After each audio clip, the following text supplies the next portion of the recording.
Why, hello there. Hello, everyone. How's it going, guys? How's it going? Sad to announce I've left.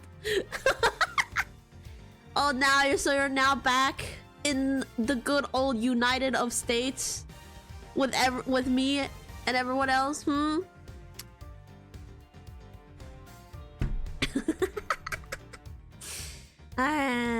Are we ready for some more? Not really. But I thought you liked New York. I mean, are we ready for some more crimes and crime solving? Are we ready? Oh, I didn't have. Hang on, I need to refresh it. Okay, we're good. We're good. Woo. Last time we left off, I was so sure. I'm still am very sure that I'm still very sure that it's the prison warden lady that did the crime. So we'll find out today. I think we're in the last part of this case, hopefully. And this is still only case 2, so we've got some ways to go. Oh, Bubble Gecko just got home. Wow, busy day for you. Are you feeling better? Only if I have Japan permanent residency. Are you interested in getting it? Or are you just saying like you want it but you don't have any plans to get it? Ready for more sus stuff. Ready to prove my theory correct. Okay, so we found out that the well was where somebody dumped the body. And then so now we're gonna investigate it. I've got my Stinky! Oh! Hello, yes. I haven't taken a shower yet today. I was gonna take it after stream. Give me a break. It's Friday. So I have my yuzu lemons honey tea with me, so hopefully I won't dry up my throat.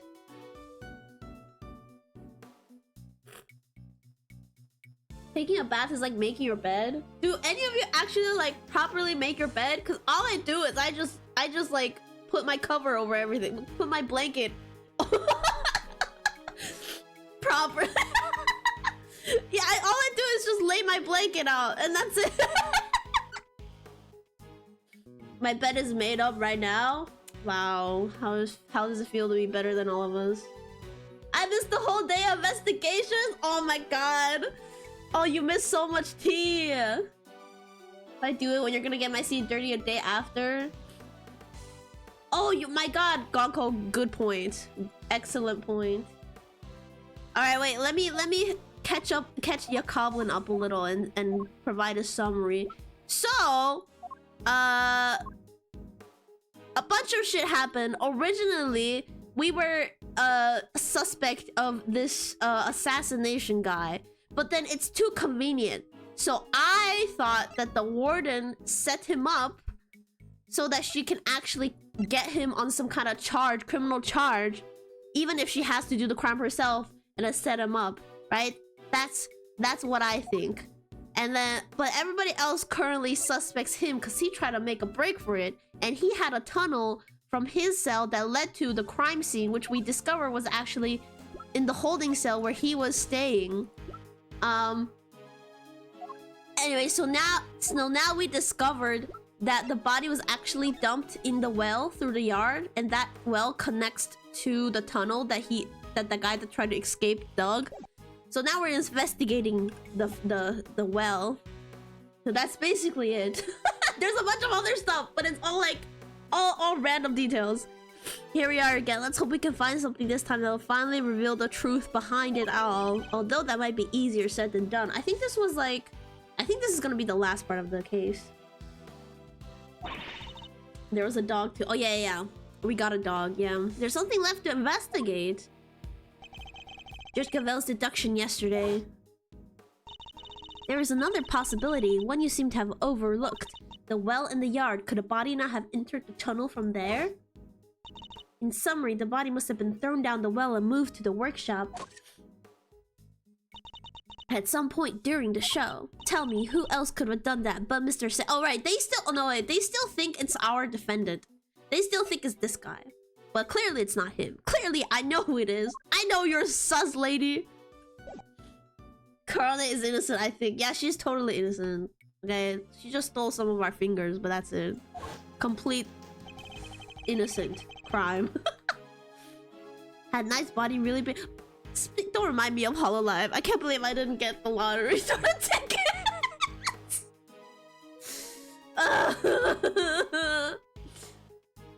Had Knight's body really been thrown down the well? The answer to that question will surely show us the way forward. Before we begin, I should tidy up my organizer a little bit. Okay, so we've discarded unnecessary evidence. Let's see what got thrown away. I don't remember what got thrown away. I don't remember what was here. Let's see here. Huh, there's a cover on it. Dried up well, slap bang in the middle of a prison. Figures it'd be locked. Oh, and who else? Who could be the only person that has the key around here? Well, luckily I'm a master lockpicker. Want me to do my stuff? Think not. We'll do this investigation by the book. Come on, don't be such a stick in the mud. Whoa! What is it, Kay? The lock's broken, and from the looks of it, it's been broken for a long time. My said you were trying to laugh at me for not getting Holofest tickets. If that's the case, then anyone could have thrown Knight's body down the well. Okay, so the lock doesn't work. It's just there for show. Judge Gavel's theory was that Mr. Saint carried out the murder here in the yard, and then during the performance, he threw the body down the well. What are you thinking, Malzarino? Plausible or no? Oh, why don't we see if Missile can help us? Oh, Missile! It'll be able to tell us Mr. Knight's body was here, which way it went. Good idea. I'll call Detective Gumshoe. Our two goats. Gumshoe speaking. Detective, I need your assistance. Come to the prison yard and bring Missile with you. You bet, sir. Gumshoe's 7 secret weapons to the rescue again, huh? Fairly sure Missile belongs to the precinct? No. I also like you to bring one of our witnesses. Call the Berry Big Circus and ask Miss Regina Berry to come down here with you. Yes, sir. I'll be there before you know it. So, what shall we do while we're waiting? How about a quick game of hide and go seek? Fun idea, kiddo, but where exactly would we hide? It's not seriously considering it. Your game can wait, Kay. We need to call on one of your more practical skills. I think you know the one. Oh, you bet I do. One crime scene recreation coming right up. We're still gonna use... Oh, shit. Say what now? We're still gonna use technology. Let me show you. Introducing a great thief's great secret weapon. Little thief. We're gonna blow this guy's mind. Whoa! Screens appearing from thin air. This is some next level tech, little sis. Wanna talk me through the deets? What are you doing now? I'm inputting everything we need for the simulation. Allow me to explain. This is Mr. Thief. It's a device that can recreate crime scenes at specific moments in time based on the data you feed it. How about I start us off with a recreation of what the yard looked like yesterday? Good idea. That was when they were in the middle of tearing down the stage. We didn't pay much attention to the well then. Who knows? We may have overlooked something. I was sus of the well initially. Okay, Edworth. I don't know why you weren't with your big sexy brain. Give it to me. I'll use the photo I took. You ain't seen nothing yet, bro. Look at you, Edworth. So tech savvy. It's all the data. Just gotta pump the projection power to max, and dark skies of evening when no other bird dares take wing, one alone remains, all seeing. Now witness the true power of a real modern day Robin Hood. Okay, I love that she's a little bit chuny buyo. Yikes, what is this? It's a recreation of how things were yesterday, modeled on the data I gave Little Thief. This gadget was a tool used by the original Yatigarasu. They used it to plan robberies. Well, there's no harm in using it for something on the right side of the law now. Oh, but keep in mind that it can only recreate what you tell it to. It can't simulate things that it doesn't have data for. And if the data itself contains mistakes, then you'll wind up on those same mistakes in the recreation too.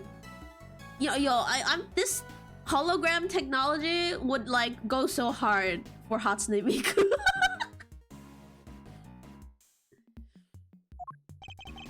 Yeah, they love that sound effect. This particular recreation based on case photos, so we shouldn't run into any problems. That's enough preamble. Shall we get started? Alright. Don't forget you can examine stuff in the recreation just like in real life. And also present evidence to try to clear up any inconsistencies you find. Queen deserves only the best. Yes. Of course, thank you for the reminder. This would be revolutionary for Vocaloid and like VTuber concerts. This kind of hologram. Now let's take a look at it. Well. Yeah, no more no more Walmart TV screen.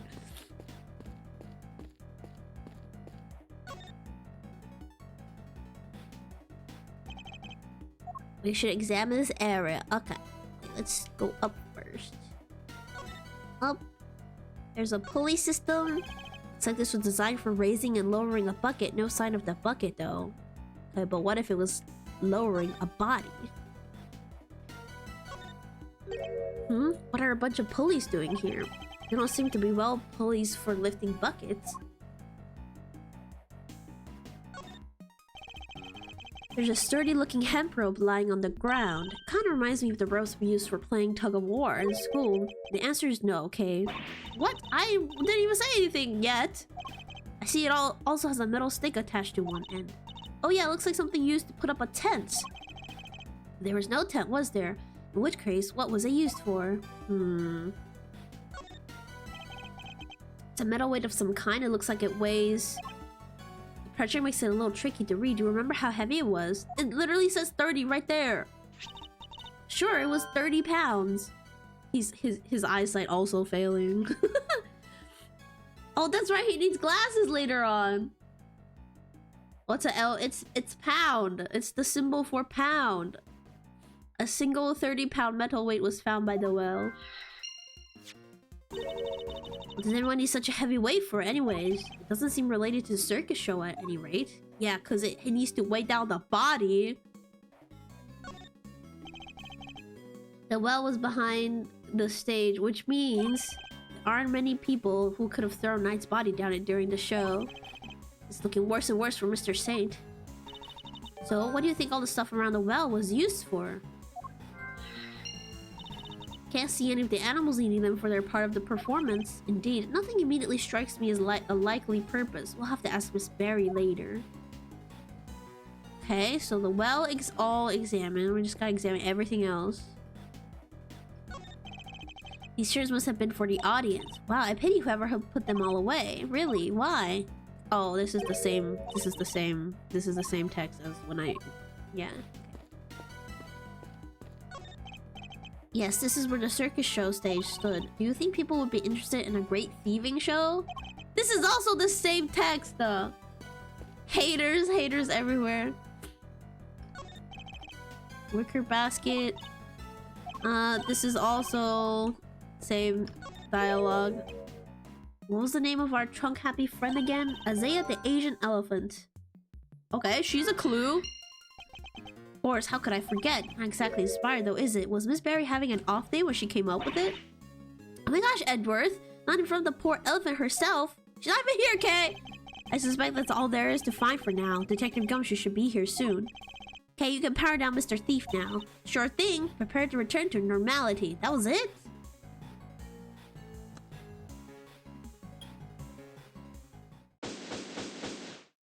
That was fast.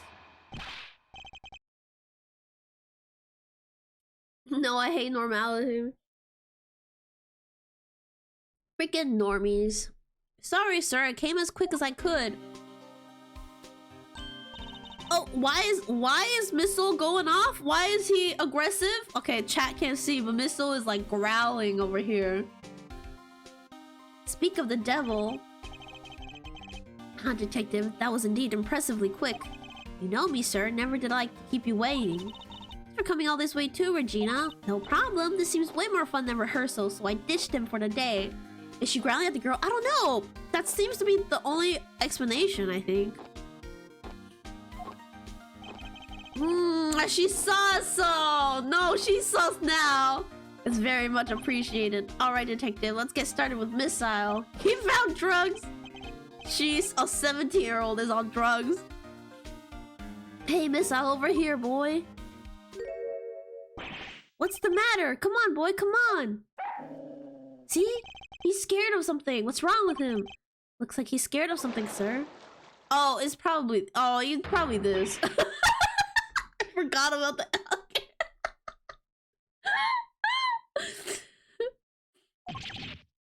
alligator. I guess he's not a fan, sir. The alligator has drugs! Get him! Well, I doubt he'll be much help to us like this. Oh, we can't use missile because of the dang alligator. Any other bright ideas, Miles Areno? Yes, actually, Miss Berry, would you mind lending us a hand? Okay, so she's not that sus now. Now that the dog is not afraid of her. Oh, I'd love to. Just tell me what you need. Do you want me to teach Allie some tricks? Yeah, can you tell Allie to go away? Doubt she could do it, but... Nothing quite like that. It's simply like an account of what the yard looked like during the show. I like where this is going. You're thinking of using Little Thief again, right?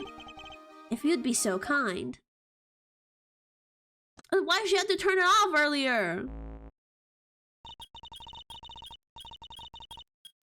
Turn him into a pair of boots and a handbag. No, we just need him to leave the yard for a little bit. Maybe, you know, put him in the same jail cell as Mr. Sawit. Yeah, that would be good. Okay, I've plugged in all the data, firing up the simulation.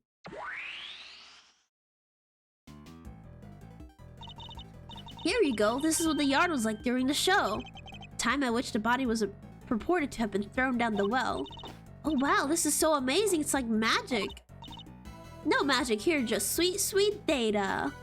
Which is why... the area behind the stage is missing. I don't want him to get indigestion. Yeah, poor alligator get indigestion if he ate that dude. Yeah, Regina said she was involved in getting the stage set up, so we don't have any data on what it was like back there. No data, no simulation, huh? Brutal. But the well would have looked the same, right? There's no way the well would have changed. Like, maybe the items around it would have changed, but like, the well itself. I'm so sorry, you guys. All because I let Simeon do everything by himself. Oh, no. It's all my Freely Associates' fault. Objection, Fender. Anyways, we've set a fresh simulation now, but we still have the other data too. Why don't we just ask this dude? I can switch back whenever you want to recreation of them taking down the stage. So we can examine the scene both during and after the show. Oh, to find like differences. Well, I'm really bad. You know those quote-unquote like puzzles where you have to find differences between two pictures? I'm so bad at those. I can switch between recruits by using T to talk with K. Okay, now then, let's continue. Okay, alright. Okay, new mechanic.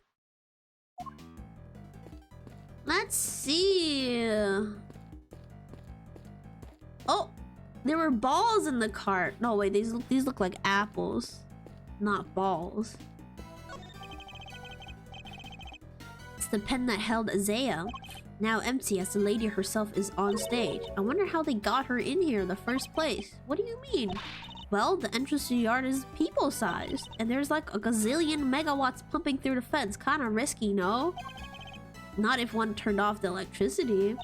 Yeah, but then all the prisoners were escaped. Through an entrance blocked by an elephant? I think not.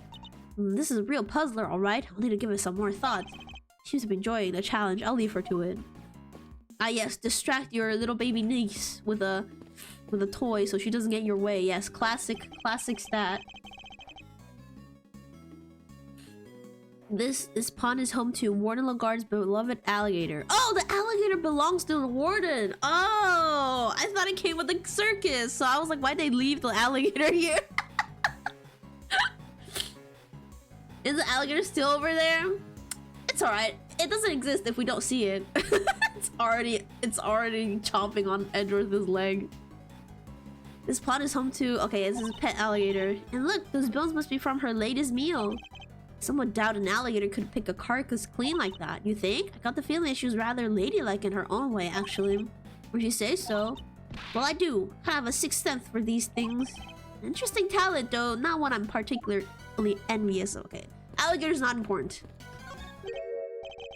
The basket was empty in the other recreation. Oh, yeah. But it was definitely empty in the photo I took, too. Oops, sorry. I made a mistake when I was filling you in earlier. Oh, that basket's for holding Isaiah's food, but on the morning of the show, all the apples that were in it had vanished. Poof. Totally forgot to mention it. Sorry. Disappearing apples? Sus. That's suspicious.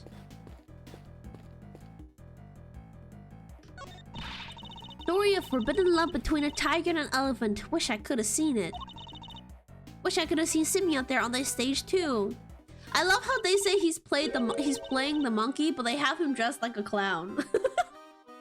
They hate him so much. Oh, he was wonderful. The way he flew off that stage and probably broke his ribs.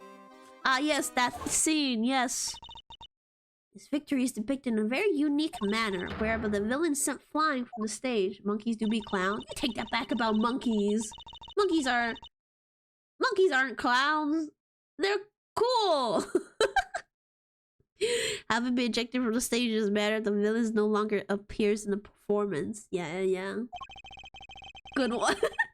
You're saying the crime took place during that time? Roughly how long would you say Mr. Saint was off stage for Miss Berry? Let's see. Guess it was around 15 minutes, just as the judge said. Isn't it pretty hairy, health and safety-wise, having an elephant fleeing a guy off this? That's what I was wondering! Like, they can't have, like...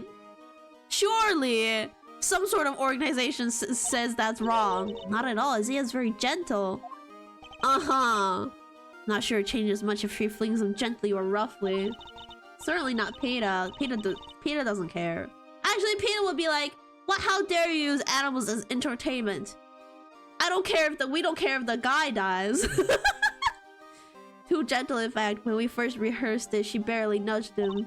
By the end, he was flying off the stage, not because of Isaiah, though. Simeon had figured out some kind of trick, apparently.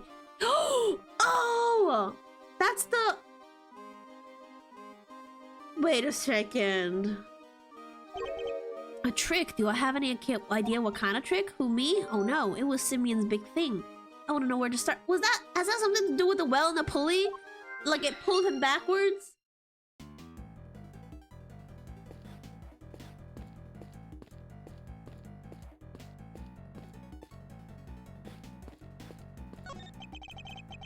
The chairs are lined up neatly for the show, though we know there were a few empty seats during the performance. Something about this space, the way the seats are arranged, reminds me of a karaoke contest as entered as a kid.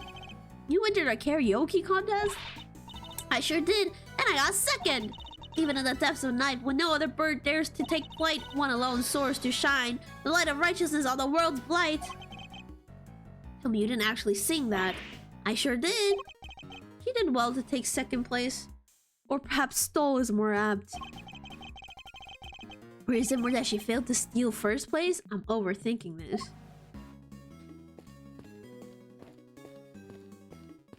Alright, okay. Do we talk with her? You come to visit the prison often? I sure do. I have so many friends here. It's so wonderful. They're all such sweeties, the old faces and the new. I made a new friend only yesterday. Allie's just the cutest. Cute? That full-grown alligator? Are you sure about that? Can't help worrying you could just walk up and then chomp, you know? Oh, don't be silly. She'd never do anything like that. Especially since she's not doing great. I heard she hasn't been herself since yesterday. Oh? I'm so worried about her. You guys are worried too, right? Right? Yeah, totally. Super worried, right, Mr. Edgeworth? Yeah, super worried. Okay, maybe that's not irrelevant. It is cute. Edgeworth, you didn't take more interest in your daughter. Exactly. He will never let her have fun. This old man. Don't say a word, sir. I know just what you're looking for. It's all written on your face. It is? Missile may be temporary action, but my fishing rod is good to go whenever you need it. Okay, Gumshoe, go fish up the alligator. Oh and if you want to give the metal detector a shot, I have that too. Oh, interesting, the metal detector. I've never seen him so excited. Be sure to let you know if I need either of them. Okay. Oh, Missile, just as bad as it looks, sir. Poor little guy's scared out of his skin. I'd hoped to have him track that scent again, but that clearly isn't in the cards now. Poor dog. It would appear that we're missing some data for this point in time. Yep, that's about the size of it. You gotta go steal us some data. I don't steal data, okay? Okay, I use logic and deduction to get what I need. Well, I'm more of an act first, think later gal. Please don't add to my workload with your recklessness. I would hate to have to order your arrest. He will never let her be silly, bro. Just let her be silly. Okay, should I switch? I don't know if... I feel like I don't need to switch back. There's nothing we really need to... Okay. Let's just see what it looks like to switch back. Switch recreation.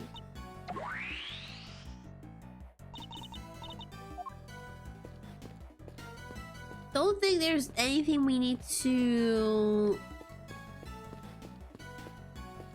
re-examine when it's switched back. So I think we need to start putting some info together, some logic together.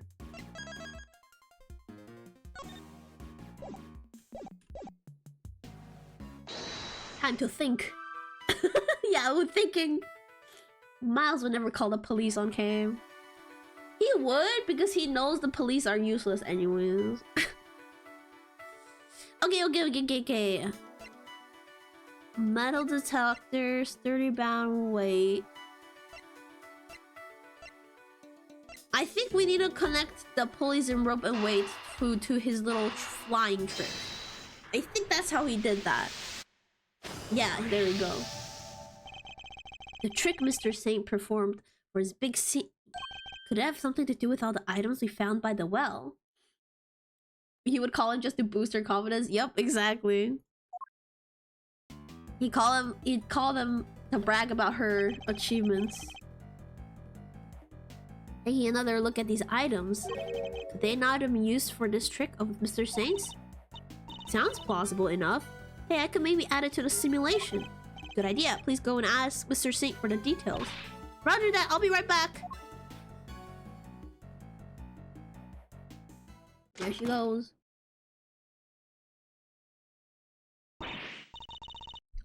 I put too much honey in my tea today. Made it too sweet. Oh no.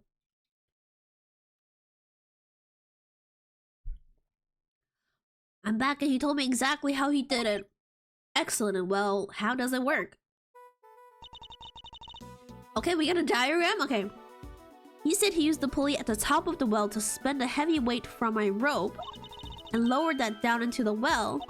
The other end of the rope went through 2 more pulleys and was tied around his body. I see, so he used a downward pull of the weight to help him launch himself into the air. How did he make sure the weight only dropped when he wanted it to? He used the stake to stop it, that's how.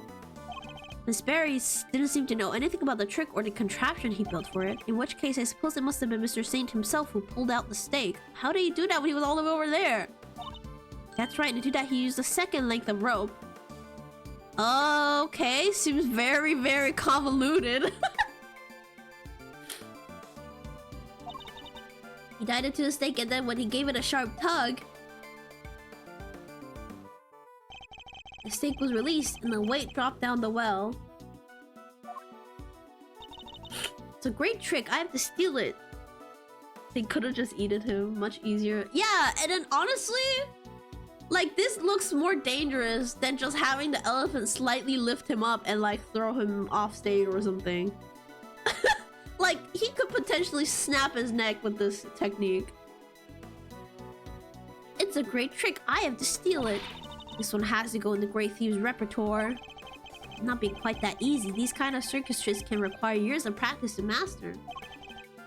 Simply stealing the idea won't be enough. Alright, practice it is then. Well, before you run away to do some, would you mind updating the simulation? Oh yeah, so then we can see how it all worked out. Okay, I'm switching back to the recreation of the performance. Now to add in the data. Little thief should be able to reproduce the trick now. Also, copyright is a thing, Kay.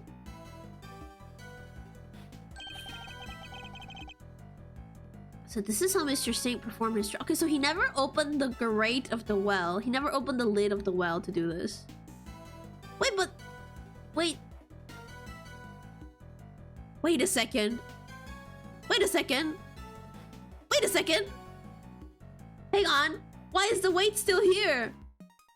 He would have had to open this to tie the weight on it. Somebody swapped it out for the body, probably. Wait a second. So this is how Mr. Saint performed his trick.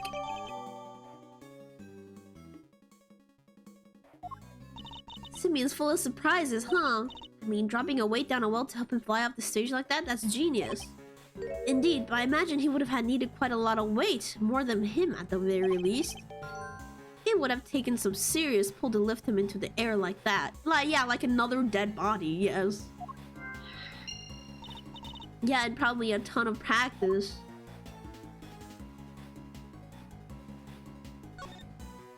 Oh. I made the fucking villager sound from Minecraft.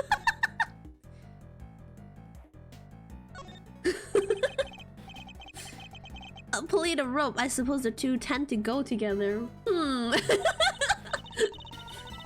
They sure do, like a great thief and her treasure. Can't have one without the other. Sorry, but the proper pairing in this case is a great thief and a set of handcuffs. Handcuffs, Edgeworth? Why are you thinking about handcuffs?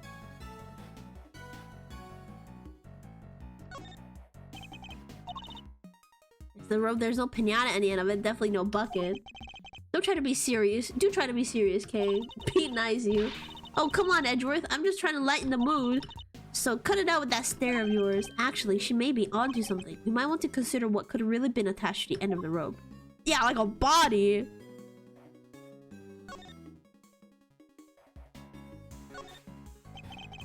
Mr. Saint used the well to construct a contraption that would set him flying from the stage. It made clever use of 2 ropes.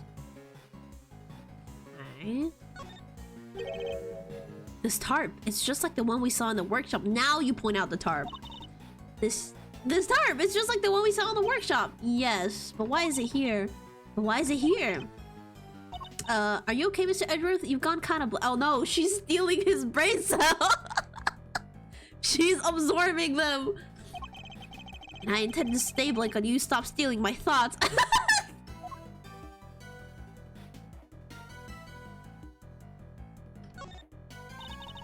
That's one heavy weight. How that makes you think how much this must all be weighing on Simeon? Does? I'm not sure I quite see it myself. Oh?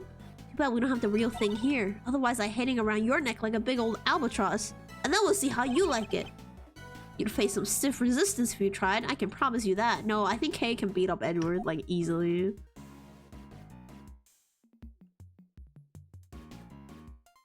I think we're done looking around.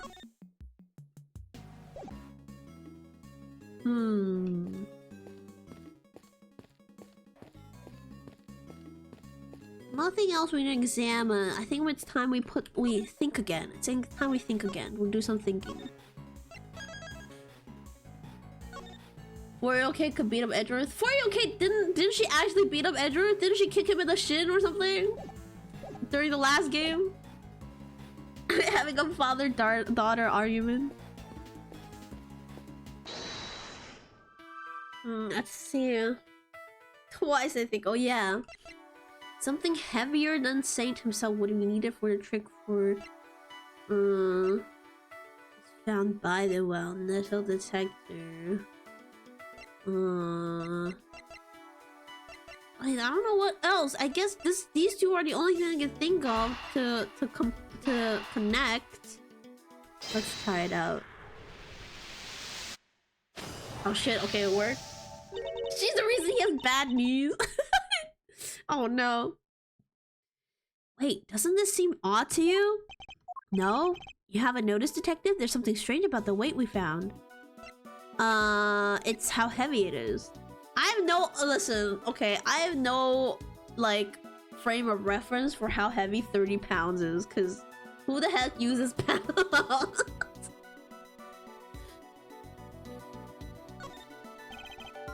The one weight on its own wouldn't be heavy enough. More weight should have been needed to lift Saint to the air. A single 30-pound weight couldn't have lifted Mr. Saint off the ground. Oh yeah! In which case, could there perhaps be some weights missing? Sounds like a job for my 7 secret weapons, sir. Should the need to use them arise, I suppose I should speak with him then. It's about 30 burgers that weigh 1 pound each. Burgers don't weigh 1 pound!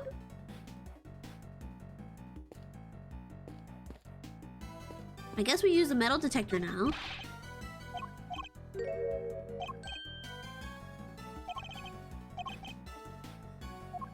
Do we not use the metal detector right now?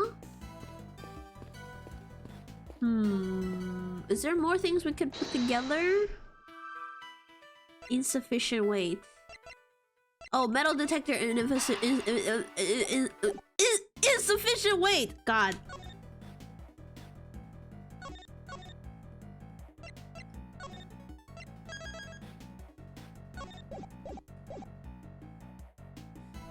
That's why I say they weigh 1 pound. I have 30-pound dumbbells. They weigh around as much as a toddler. Okay. Alright, so a really, really fat cat. Or like a regular dog. A big dog.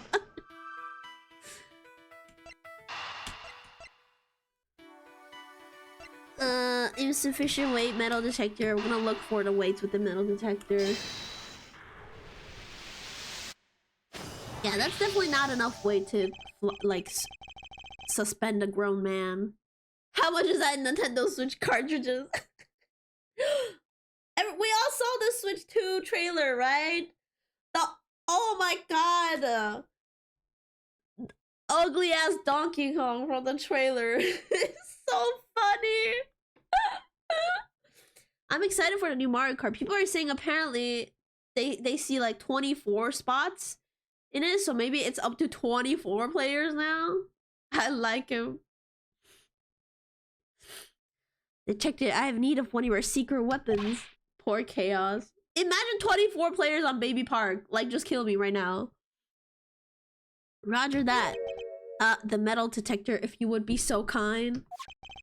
Ah, jeez, I'm never gonna get to use my fishing rod.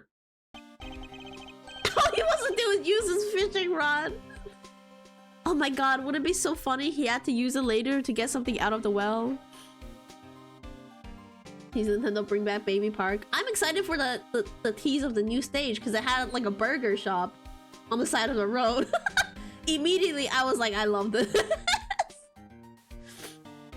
So before we get started, let me run you through how the metal detector works, sir. It's simple enough. It uses this sound, okay? And this gauge. Is this a mini game I have to do to tell you how close you are to something made of metal? The closer you get, the more strongly you'll react. When you start going wild like this, just give me the order to examine the spot where I'm standing. Say, what do we got here? Oh, it's the fence. Anyways, that's how it all works. You tell me where you want me to look, sir, and I'll go get right on it. Oh my god, we're playing as Gumshoe! Oh my god, look at us go! Wow, this is just like that My Sim Kingdom minigame. Yoshi's. Is it owned by Yoshi or the burgers are made of Yoshi's? I would say it's made by Yoshi's. Oh, in the lake. Oh, they threw the weight in the lake. Sir, I'm picking up something over here. Let's take a little look-see. Found these little guys in the grass. Oh, never mind. They're the same as the weight we found by the well. They must be from Mr. Saint's trick. Did someone hide these here on purpose? Yeah, because someone switched it out for the body. I count 4 altogether, sir. It would be more than heavy enough to send him flying, so somebody hid several of the same weights as the one by the well. But why? And why over here? It's because she know nobody want to go close to the alligators area. So she hid it there because she know nobody will check there. Oh, I'm so smart.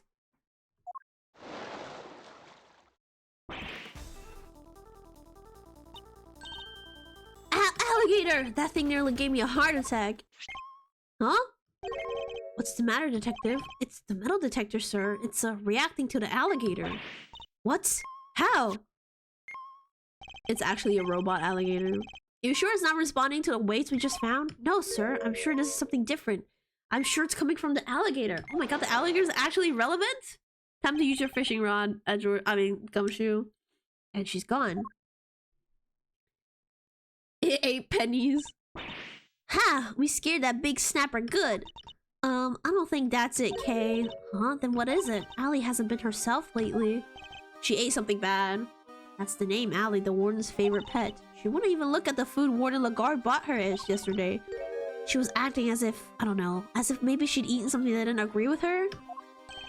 Maybe the metal detector was responding to whatever she ate, sir. Oh no, what if she ate one of the weights? Highly doubt that even an alligator could swallow a 30-pound lump of iron. So what did the metal detector actually pick up? Oh my god, it might be like the most incriminating evidence ever. And why would somebody hide those weights? Perhaps I missed something when I looked at the equipment by the well. Hey, could you recreate the scene again? Coming right up!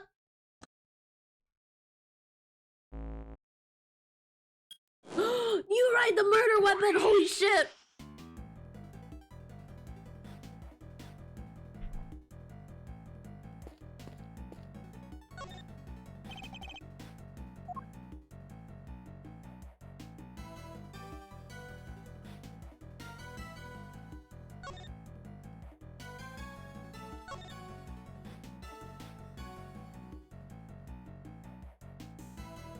Deduce? What am I supposed to deduce here?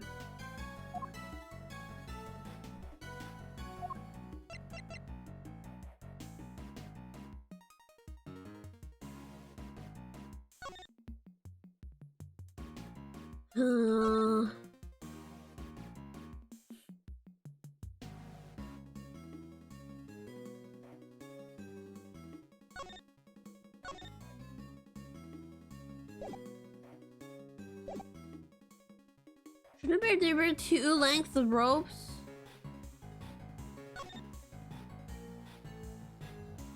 I'm saving.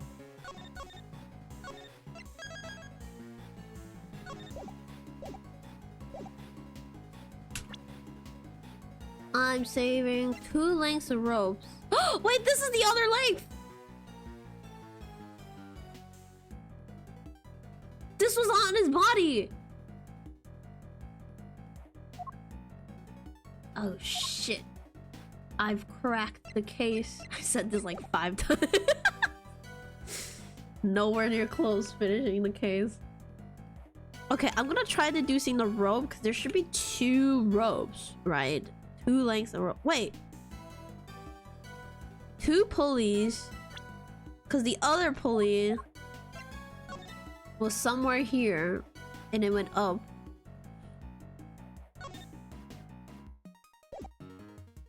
Yeah, that checks out. I think it's the rope. I think it's the rope that's the issue here. I don't know if I present this rope or I present this picture.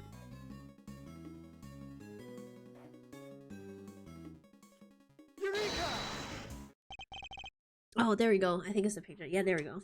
Think about the 2 recreations. The one during the performance and the one we're looking at right now. There's a major difference between the 2, namely that one of the ropes is missing. Ooh, I'm so right. My brain is so big. Oh yeah, Mr. Saint's trick wouldn't work with only the items we see before us. So what happened? Where did the missing rope go? I think one of the pieces of evidence we've collected might tell exactly where. It was on the body. Take that! This rope was found beside Knight's body. Wait, you mean? Yes, it must have been the other rope used in Mr. Sank's trick. So you're saying, yes, that this rope did indeed have a weight attached to it, but it wasn't any of the iron weights we found. Those were hidden in the bushes, replaced with something else. What was it, Mr. Edgeworth? Come on, I'm dying here. Think about what the rope we found in the workshop was related to. Do that and you'll soon figure out what the answer is. Okay, so this, this still kind of incriminates that it has something to do with Saint, but this proves that their theory that he killed it after he did the trick. He killed him after he did the trick. This proves that theory wrong. because he was already dead by the time this trick was being pulled off. The weights dropped down the well in the place of the iron weights was the body. It can only have been Knight's body that was dropped down the well. What? Mr. Knight's body was the weight? Yes, somebody first swapped out the weights used for Mr. Saint's trick. Then Mr. Saint used a contraption to make his exit from the stage. Then he left the rope around his body loose. Both the rope and Knight's body fell into the bottom of the well. That rope was never used to restrain Knight. It was used to suspend his body halfway down the well. From this, we can easily see why most of the weights were hidden, so that no one would realize they'd been replaced with the body. Precisely, we can then further deduce that they were hidden by the killer. Whoa there, gang. Wasn't poor old Bronco stabbed in the neck? Wouldn't there be blood everywhere, including down the well? Oh, the killer thought of that, which is why they used this. Take that! This tarp was found with the body. I think it's likely that Knight's corpse was wrapped in it. Oh, another piece of the puzzle falls into place. It's all coming together. Love it. But all we're doing is proving that the body did go down the well, which means we're helping to prove that Simeon was the killer. Okay, but okay, we'll get to it. No, not quite. What about what Judge Gavel said yesterday? But if Mr. Saint truly is the killer, why would he need to go to such lengths to commit his crime? That's true. Knight's body fell down the well. Mr. Saint used his contraption during the show. Therefore, it reveals nothing about where the real killer actually was or what they were doing at the time. It's only designed to throw suspicion onto those who were not at the show. I guess that we did suspect Mr. Cannons right away. That was the killer's goal, to make us think that the crime took place during the show. In other words, they used the well contraption to construct an alibi. Miss Barry, when exactly did Mr. Saint put his contraption together? It would have been the day before the show. The night before, actually. Yes, we started getting ready for the show at around 9 p.m. and I think we finished around midnight. In which case, the killer must have switched the weight out for the body after that point. Ugh! I knew it! I knew it! Oh, it feels so good to be right. Weights replaced. Okay. Candace knew about this contraption. Even if he did, he wouldn't have been able to do much with it, and I highly doubt that he taught his dog to spin bodies halfway down wells. Which means Candace isn't the killer. And I already know who it was! Edgeworth, just think for a little second. Just think. Just think. Just use your brain. Use your big brain.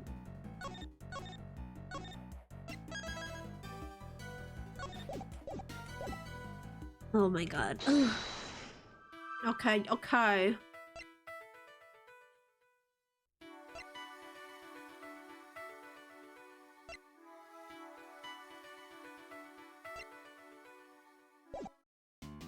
What are we meant to do now? What are we meant to do now?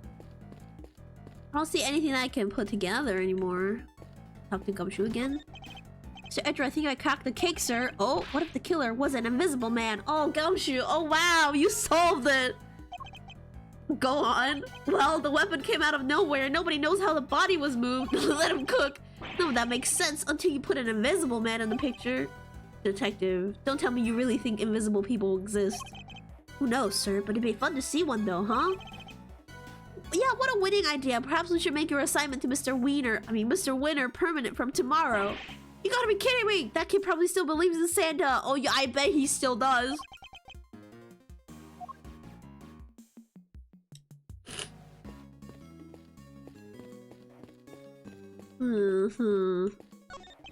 Spawn is home to Warner Lagarde's beloved alligator.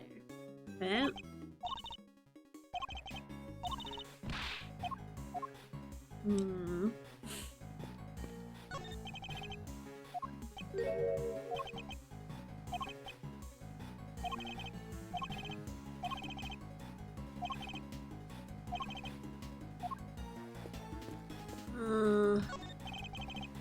Mr. Wiener. Wicker basket. The basket is somehow involved. I don't know how. Let's switch crime scene again.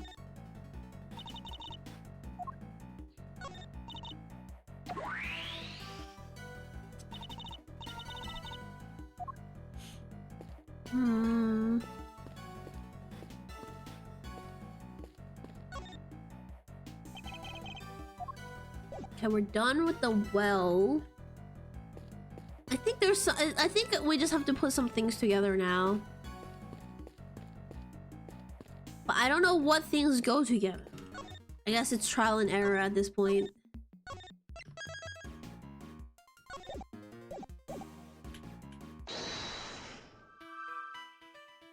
Disappearing apples.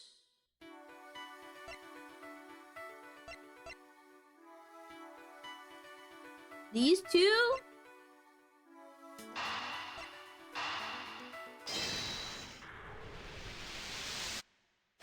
Okay. Oh, hi, Beef Jerky. How are you doing? Welcome. The apples in a basket were likely eaten by Isaiah. Really? That's strange. I made sure to put the cart where her trunk wouldn't reach them. Are you sure about that? Yes, it was still full of apples the night before the show. Then we must consider the possibility that the cart was moved to somewhere within Isaiah's reach. A large basket full of apples couldn't have been moved by the wind, which likely means somebody moved it for a reason. To move the body? Oh! You're doing good! Let's go! Good to hear, good to hear. Yes, that seems to me to be the most probable timeline. Let's update the recreation. Okay, okay. Based on what Regina told us now.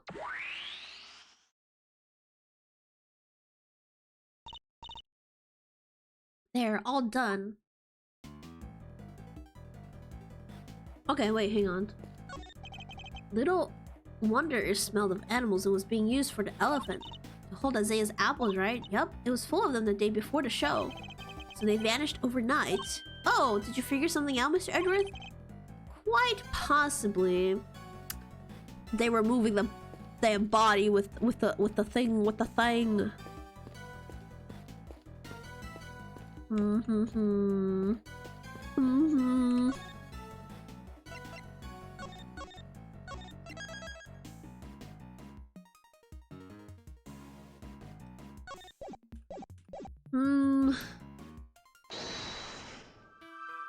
How to use the I guess these two. There's nothing else we can do.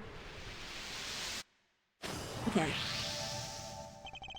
The basket was moved the night before the circus performance, and we deduced that the weights were switched out for the body at around the same time. Hard to chalk that up to coincidence. Then the next question we should be asking is, why was the cart moved? I think I can hazard a guess. The cart would have been blocking that door, which can only mean that somebody needed to open it. Okay, well, I thought it was used to move the body, but like, yeah, that could also... Now let's see what's... Oh, great, it's locked. Pick the lock, Kay. Let me ask a guard for help. Hey, Mr. Guard! Can't you just pick the lock? Yeah, miss, what can I do for you? That was fast. Guard, where's the key for this door? Oh, the warden keeps hold of that. I'll go ask her for it. Oh? The warden, you say? Oh? We should have started counting the amount of times they used the failing sound effect. In a high security prison? I think we have established that this prison is nothing but is nothing as close to high security. The security in this prison is god awful. High security.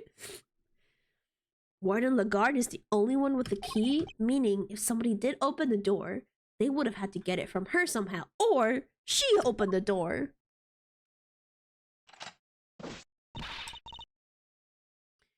This prison is anything but high security. Thanks for the help. Fair, I retract my statement. Get all these breakers, they must control the electricity for the whole prison. So we're thinking somebody got in here the night before the show, right? But why? What were they trying to do? They probably turn off the high voltage so that she could open the door. But why? What were they trying to do? Okay, I said that. Well, I doubt they came here by mistake thinking it was a break room. They must have come to tamper with the switches. Did I turn off the power to something? Come to think of it, wasn't there something that lost power? What might have lost power had a breaker been flipped?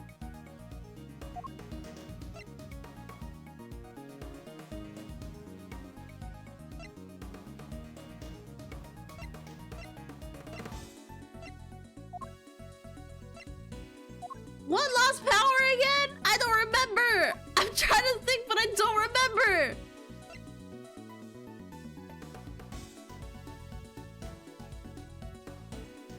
Because it could be the door sensor and it could also be this.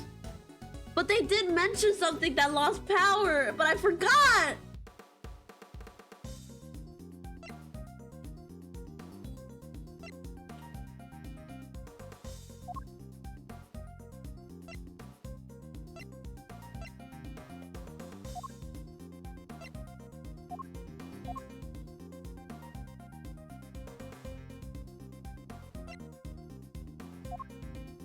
Oh! Security camera was off.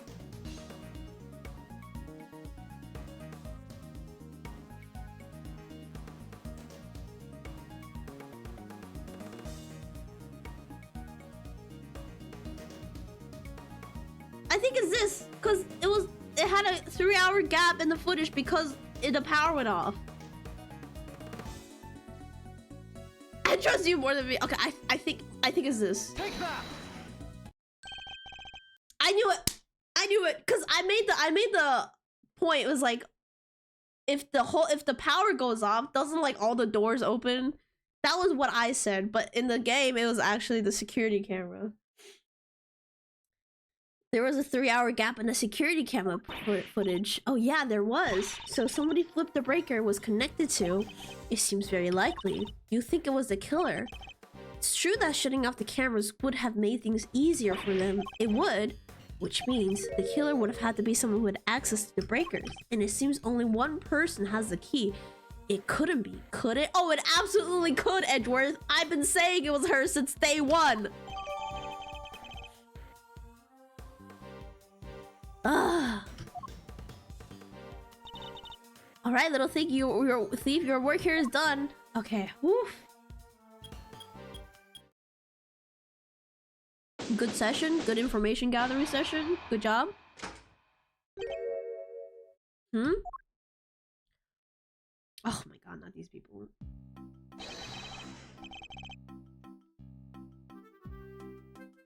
First on the scene, the early bird wins the worm. Do you not see all the other people here in front of you? Good morning, Mr. Wiener. What?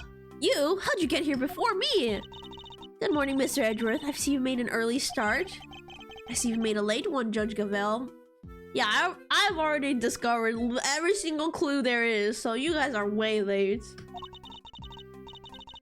This is not only my case, this is not my only case, I'm a very busy woman. Okay, sure.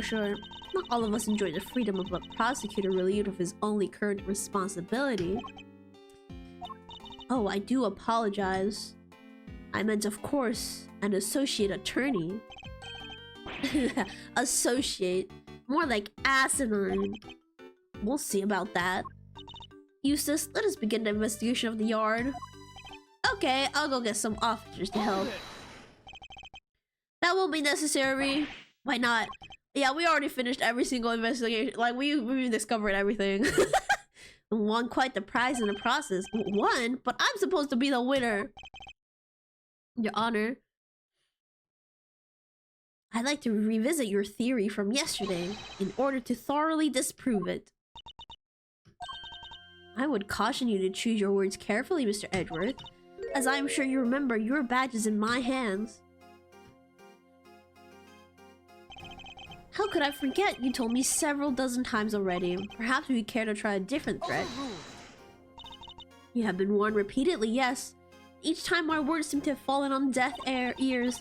Allow me to make this crystal clear. The committee cannot and will not tolerate insubordination. Objection! The fate of my badge and the whims of the committee are of no concern to me now. You said IDGAF. I don't give a fuck. The only thing that concerns me is proving Simeon Saint's innocent. Interesting, and spoken like a true defense attorney. He even did the point. In that case, I shall be equally uncompromising. In the name of the goddess of justice, I will strike down your case without mercy. And when I am done, your career as a prosecutor will be over as well. My only superior is justice. I hope you do not come to regret this. But watch this, lady. I'm gonna take your job. My theory remains the same as when I related to you yesterday. Honestly, if Edris just let them investigate, maybe they would have came up with the same conclusion as us. I don't know. Like, there was no need for him to like fucking provoke her immediately. My theory remains the same. Mr. Carcierto did not see Mr. Knight's body when he passed through the tunnel. As such, the body could only have been dropped down the well during the show. We both know the only one who could have dropped the body down there during the show is Mr. Saint. We already know that's not true. That's still an assertion, and you can prove it, of course. Of course you can. Who do you think you're up against? What Eustace means to say is that we received the final autopsy report just ahead of our arrival. Oh, not the updated autopsy report. She really is a very busy woman, busy looking after a baby wiener. The victim appears to have died the night before the body was discovered. In other words, the night before the show. And we figured out how the stuff. The cause of death is as stated. It seems the wound is 4 inches deep. Seems. Oh wait, I need to read the updated autopsy report. Listen, I need to be on top of my facts. Estimated death in CM 6 AM on the 27th. Instant death from stab wound. Stab wound to throat. Wound was 4 inches deep. Murder weapon, sharp blade of... Okay, so the murder weapon could not have been the chisel. Contained traces of blood. But it contained traces of blood because she planted this weapon. This was a fake weapon. The real murder weapon was actually eaten by the alligator. That's how we're gonna get her. Simeon's state was off stage for a period of 15 minutes. That was plenty of time for him to throw the victim's body down the well. Judge Gaville hasn't investigated the yard yet, which means... I fear there may be something of a flaw with your theory, Your Honor. You seem very confident. But do you have any evidence to prove it? Yes, I think I just might. Okay, here we go! Here we go! Alright, this will be a long one. Oh, I shouldn't save now. I should save after I press her statements. Hold it!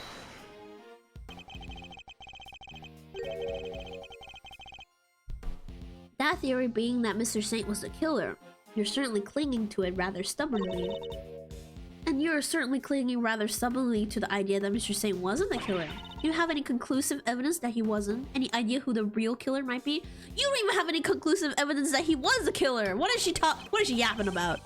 I like to see what evidence you have yourself first. I am an emissary of the goddess of justice. My words are her words, but her words are wasted on you, I see. You would challenge me if I said the sky was blue. Is this a court or cult? If you truly mean to refute the word of a divine, then come, show me your evidence. She really went? I have no evidence, God told me.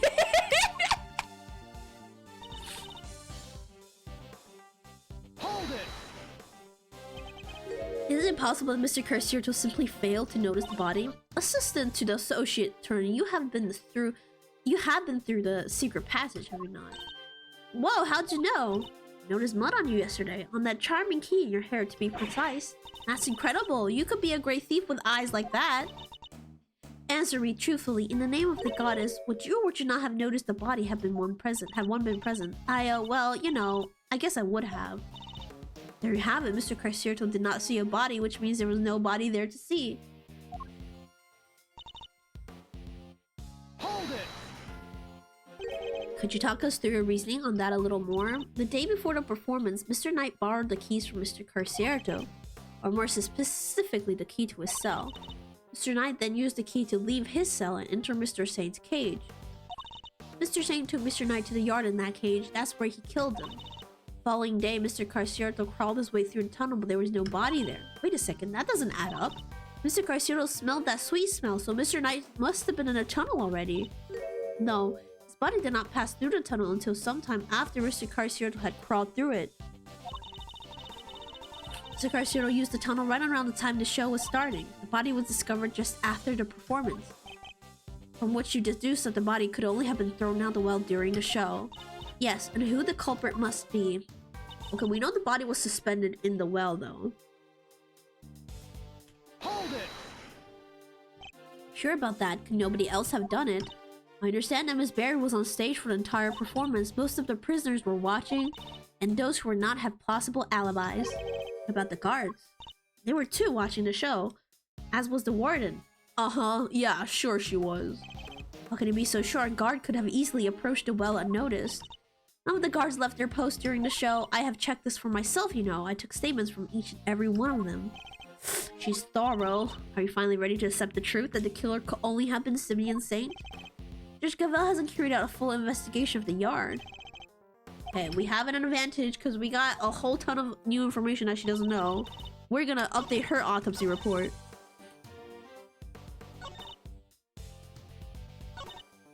Could only have been dropped down the well during the show.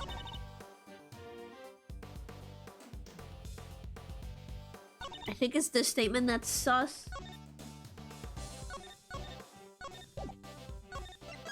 Time to save so that I can make mistakes without feeling without worry.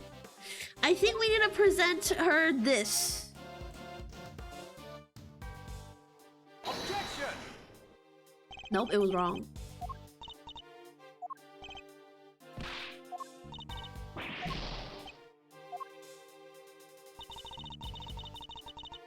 Is it this? Wait, no, is it this statement? Oh, we could have dropped the batting that didn't show. No, wait, no way.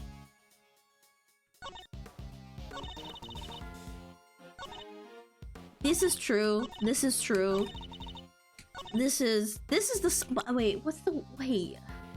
Wait.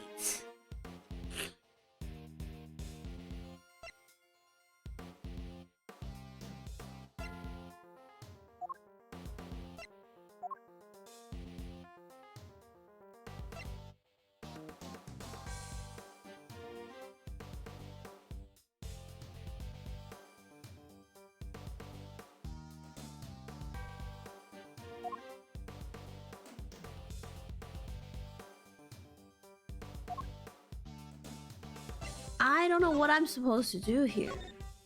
I don't know how to get to the point that I want to make.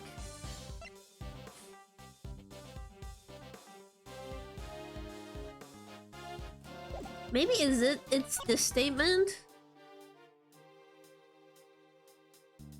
At what time was the show? Listen, I don't pay attention to times. I have no idea.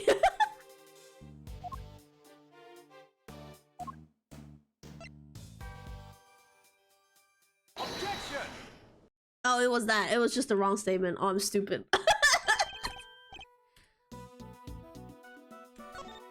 Listen, I just vaguely know, like, the order of what things happen in. I don't know exact time. It's too much numbers I have to memorize.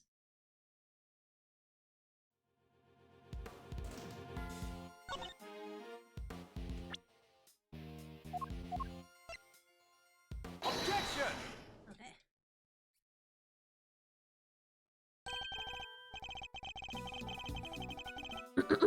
Sorry, Your Honor, but there's something else you're gonna have to take into account. The well in the yard was rigged up to create a certain unique contraption. A contraption? Go on. You will recall that Mr. Saint was sent flying from the stage by the elephant. I do, just before he was to be absent for some time. He was only able to fly through the air thanks to a weighted rope he tied around himself. Dropping the weighted end down the well allowed him to complete the trick. Objection! Wait, wouldn't that send him flying as soon as he set foot on the stage? Simple, really. It's elementary. Your little brain would simply not understand. He kept the weight from falling by using a stake to keep the rope in place. With a second rope, he was able to pull the stake free and thereby controlling when the weight was dropped. We have found evidence to suggest that the original weight was replaced with Knight's body. This was done by the real killer in order to create an alibi. Oh, she has no words. She's speechless. The estimated time of death tells us that the murder took place early in the morning. The killer could have tampered with the contraption in the time between the murder and the show. Objection! You're saying Mr. Saint himself set this contraption up, right? Well then, who do you think is the #1 most likely person to have used it to dispose of a body, hmm? Well, I just noticed there's like birds up here. You're just watching all the drama. Where's your goddess now, bitch? Even you must see how this looks.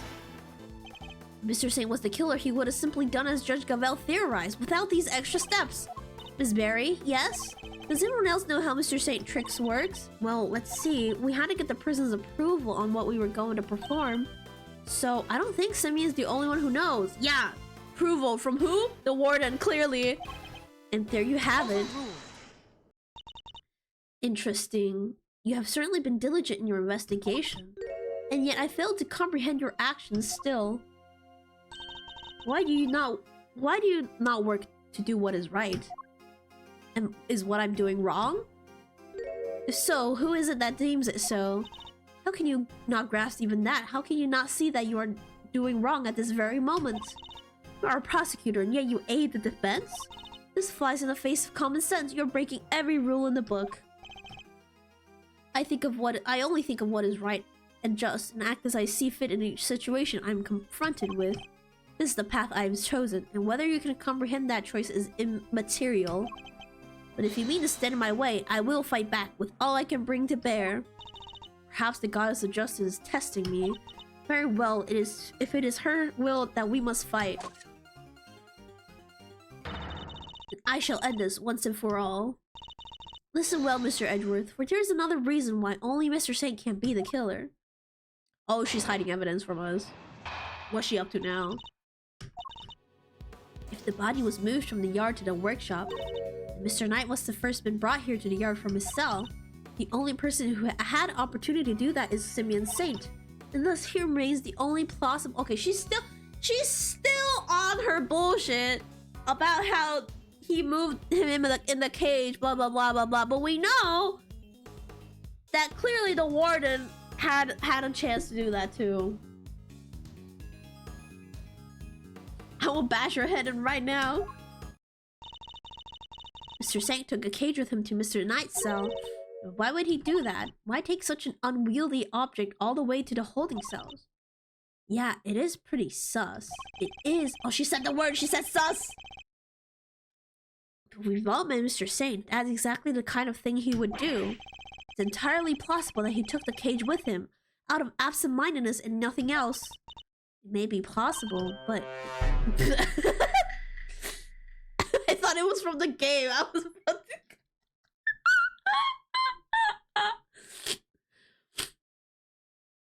But it is no more or less plausible than him having helped Mr. Knight to escape. I need some real solid evidence if I'm going to get her to budge. It wouldn't be weird if they put that soundbite in the game because, you know, the Edgeworth is canonically in an Among Us game now.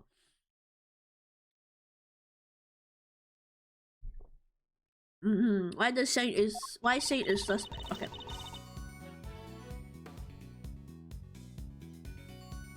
Body was moved from the yard to the workshop. Then Mr. Knight must have been first brought here to the yard from his cell. The only person who had the opportunity to do that is Mr. Okay.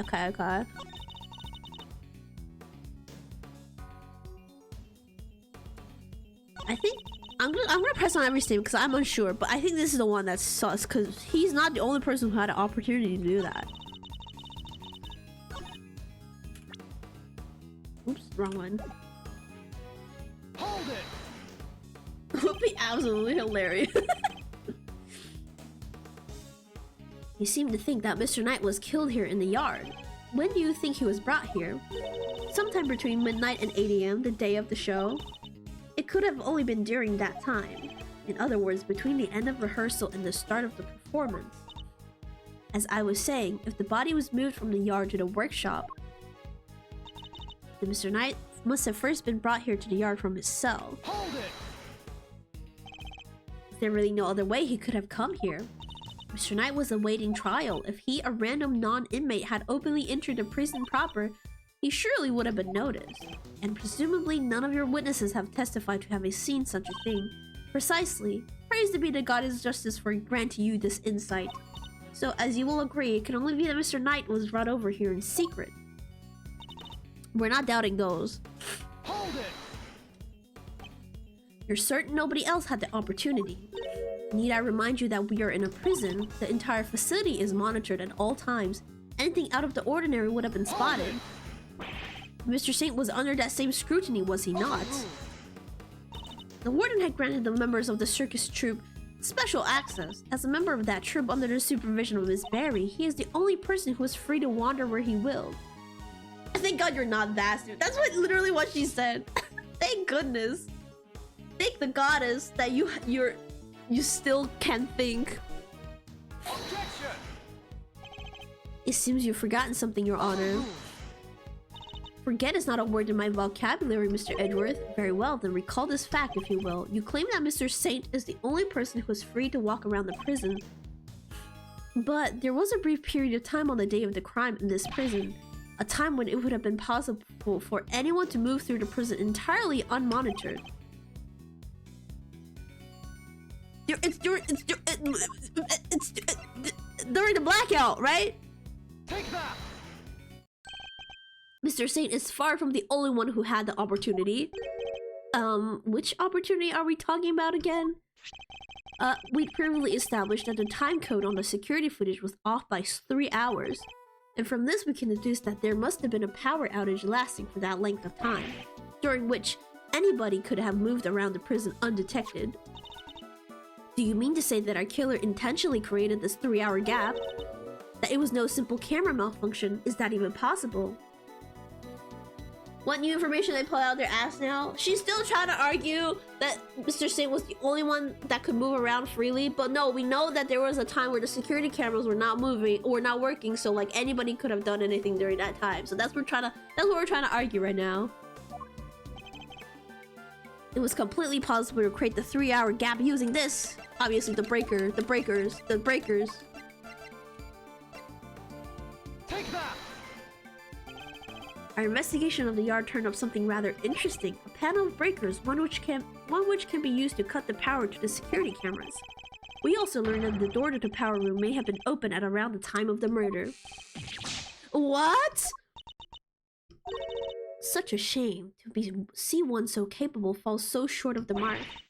Mr. Edgeworth knows what he's doing. Ha ha ha, then how does he explain the lock on the power room door? Oh yeah, it was kinda locked up tight. The warden is the only one with the key. Those breakers are vital to the prison's infrastructure, so I very much doubt that anyone could have gained access to the power room's key so easily. Why are they not suspecting the lady? Objection! I think Edgar's starting to suspect her. No, but one person could have. I beg your pardon. That person, the killer, had easy access to it, in fact. And what's more, their position here is such that nobody would dare question them. Objection! What? There's no one like that! The breaker to the electric fence is in there. They would be questioned in an instant. Only one person who... Oh, finally! Finally! Finally! Finally, I get to do this! Oh, it feels so good! Take that! Oh, the real culprit is... Oh, speak of the devil! Warden Lagarde. Oh, just look at you. Aren't you the cutest little poochie-woo? He's not just a pretty face. Miss Al also has quite the nose for sweet things. It seems he's smelling something very sweet indeed, and it's coming from you. Oh, darling, you're making me blush. I'm not even wearing perfume. Then perhaps it's the sweet stench of death. Oh my god, Edgeworth, you're so dramatic. You're a regular poet, aren't you? I had no idea. Well, I didn't know better. I almost think you were calling moi the killer. That is precisely what I'm calling you, lady. You murderer. Wait, that's not a scarf? No. it's a dog, a fox thing.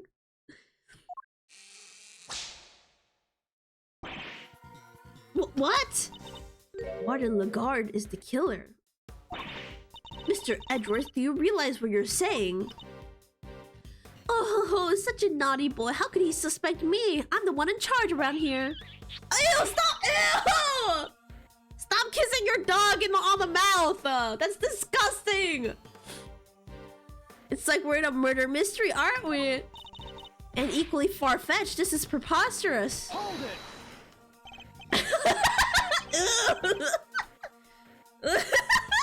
Brother, Sadly, it is not, although I can hardly believe it myself. But this is where the evidence points, and we must trust in the evidence. This piece of evidence proved that Warden Lagarde is the killer. Do we have proof of that? Hang on.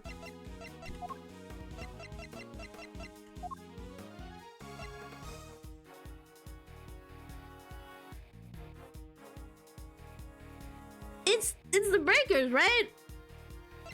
Currently, that's the only piece of evidence that, like, for sure implicates her.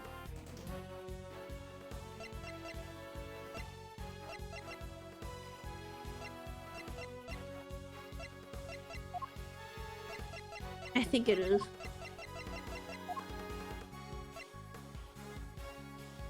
Take that!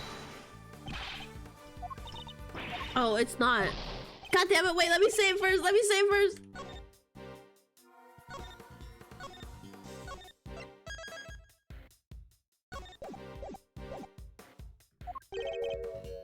Oh, the smell, the smell! Oh my god, I forgot about the fucking smell.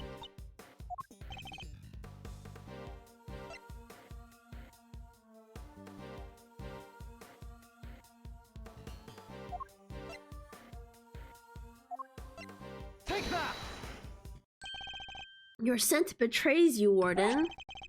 And here's your accuser. That's such a funny picture of Miss. Why would you take a picture of him like that? The police dog.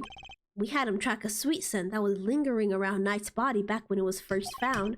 He now appears to be smelling the same scent, and it's coming from you. He looks so devious. Oh, darling, you're so priceless. Really, you are. Your evidence is a whiff of suspicion? Verity, dear, do put him in his place. It seems Judge Gavel may have reached a similar conclusion to myself. You believe this to be no mere coincidence, Mr. Edgeworth. I do, after all. She had the key, and the scent found lingering on the body is hers as well. Were it just one or the other, we might be able to brush it off as coincidence. However... Indeed. Oh my god. Hang on. Some stuff accidentally fell off my table. Oh my god. Okay, there we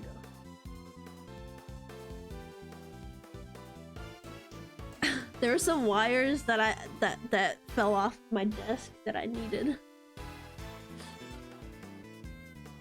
Okay, this seems a conclusion approaches.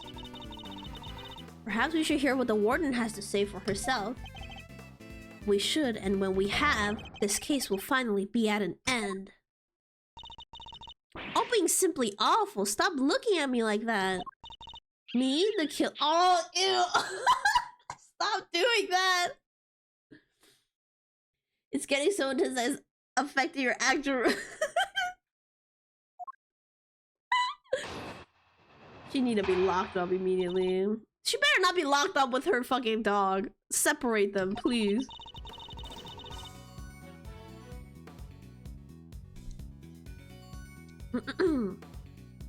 Verity told me everything she knows about the case, sweetie. The victim died in his cell, so by your logic, I would have to kill them there. Save that fox, please. Well, how am I supposed to have moved the body, especially as I've never went into the prison? I was too busy with work, you see. I was cooped up in my office until right before the show began. But every time the dog does this pose, it's so funny.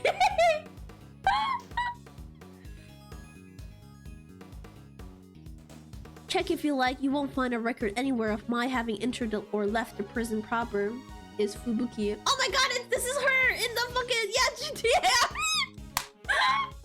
you're right! It's Dr. Fubuki! I haven't had the first idea what harebrained theories you little scamps have cooked up, but I'm innocent. Oh my god! There's simply no way I could be the killer. Give me a break. Miss Sal doesn't lie. Don't make it hard on everyone. Just come clean. Oh dear, I'm afraid you are the one making things difficult. I just said I never went into the prison. If you think I'm lying, go ahead and check the records. She clearly wants us to check those records, which means they won't help us. We'll just have to find another way of getting the truth out of her. Squeeze it out of her. Please, Mr. Edgeworth, stop being a big silly. Stop being silly. You made a boo-boo and you know it.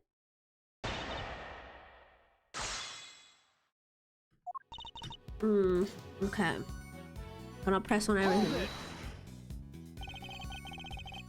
Judge Gavel told you everything. Are you close? as thieves, darlings. Why do you ask? Are you jealous?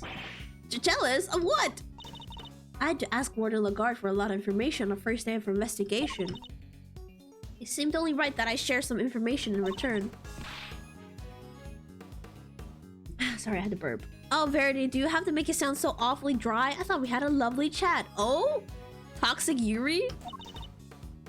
Ha ha ha, I simply shared the truth in our conversation. It was the least I could do. I'm not sure what's going on, but these two aren't gay. They're terrifyingly formidable together. Hold it! The murder took place in a cell? You seem very happy to accept that. And why shouldn't I be? It seems the most likely place for it to have happened without drawing attention. Edward is afraid of women. God, I hope not, because I know the fox was involved. Ew!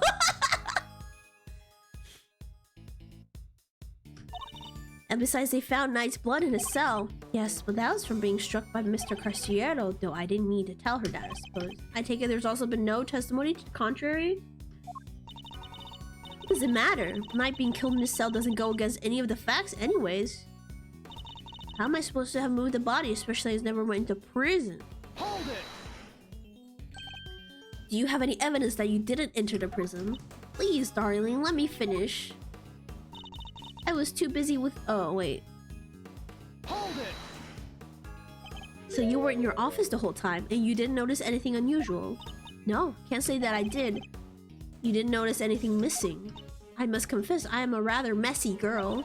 And a forgetful one at that. I put something down and it's lost forever. It's a curse, darling, a curse. I even lost some important evidence recently. It was just gone poof, just like that. What? And she still has a job? Honestly, if somebody came into my office and took something, it might be years before I noticed. Seems like I'll need more than the power room team to expose her. On the day of the murder, I was lurking in my office. Oh, and looking for something I'd misplaced. Even if I had a reason to go into the prison, I simply wouldn't have had the time. She's an actual menace. Okay. Hold it! Sure, maybe you didn't go through the main entrance to the prison, but what if you took another route? Oh, come on now, sweetie.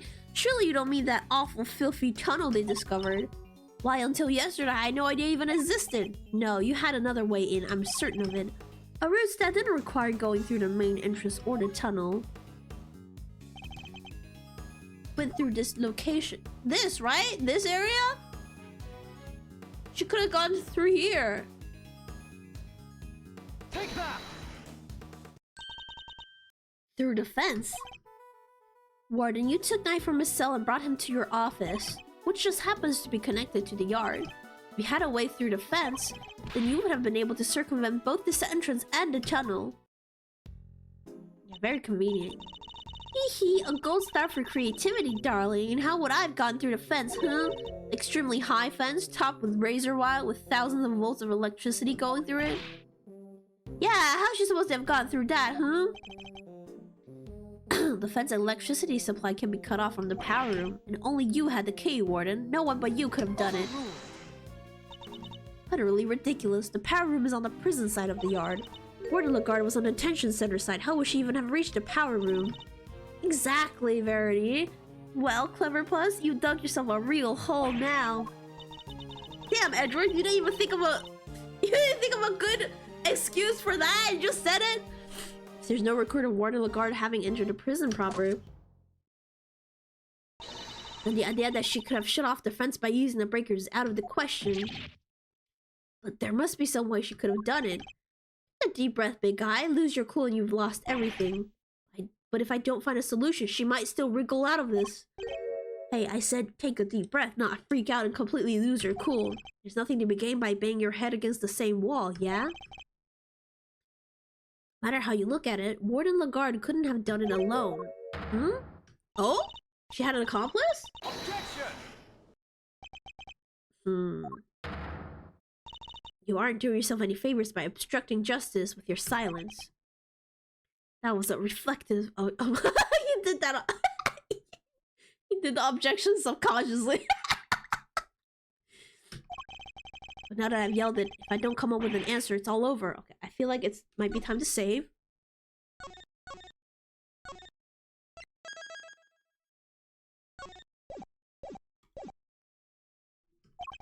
I have one more thing to add, if you'll permit me. Something that explains how the warden could have shut off the breaker from the wrong side of the fence. Yes. Because it's not as impossible as seems. Wasn't able to shut off the... accomplish, right?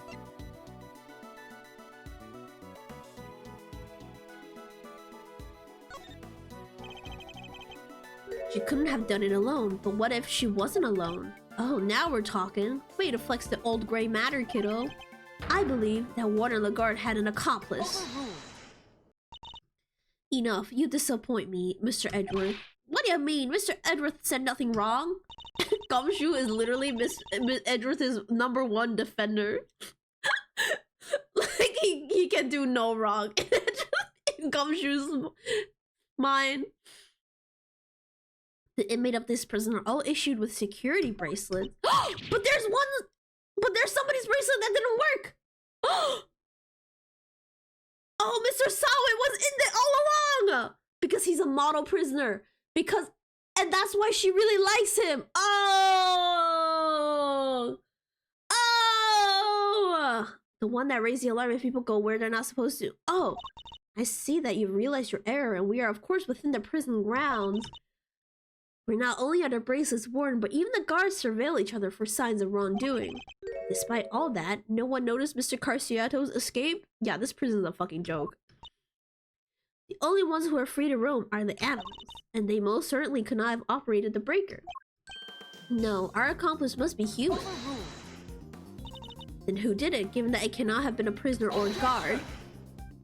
I wouldn't be so quick to rule out either, Your Honor. The fact is, there is one person, someone whose movements weren't restricted. And I have just the evidence to show who that... Oh my god, it all comes together. That's why this evidence is still here. That's why I was wondering why his stupid ass bracelet is still here. This is one of the prisoner's bracelets. Indeed, a broken bracelet belonging to a certain self-proclaimed model prisoner. What do you mean? And who is this prisoner? Frank Sawin, Warden Lagarde's favorite inmate. Oh! Oh! We got her now! It's strange, isn't it, Warden, that he was able to keep his broken bracelet hidden and wander freely around the prison all the while? That is pretty funky. I don't mean in a good way. It couldn't be the case that he was permitted some sort of special leeway, could it? Although you are in the habit of giving such leeway to certain others. Body armor Canis, for example. Got her ass. Mr. Edgeworth, that is pure speculation. In that case, why don't we ask Mr. Sawin himself? Confident he will confirm for us that he and Warden Lagarde were accomplices. Okay, we don't have to get him. I don't want to talk to him anymore, please. If the two of them had worked together, a certain route into the prison becomes viable. The real route, by which Knight was moved from his cell to the prison proper. Recall that there were two big obstacles in her path. First, the security camera outside Knight's cell. Second, the electrified fence in the yard. But she was able to remove both obstacles in one fell swoop by having Mr. Sawis shut off the corresponding breakers. Alright, Mr. Edgeworth, you've had your fun. And, do you still deny Warden Lagarde? No, darling, you've got me. I admit it. What? Warden? Tell me this isn't true. Sorry, honey, I'm afraid it is. Frankie helped me do it. No way. Oh my god, is she gonna fucking blame it on Frankie now? You did it, Mr. Edgeworth. You got her. It can't be this simple. Nice shooting, cowboy. She won't be wriggling out of this one.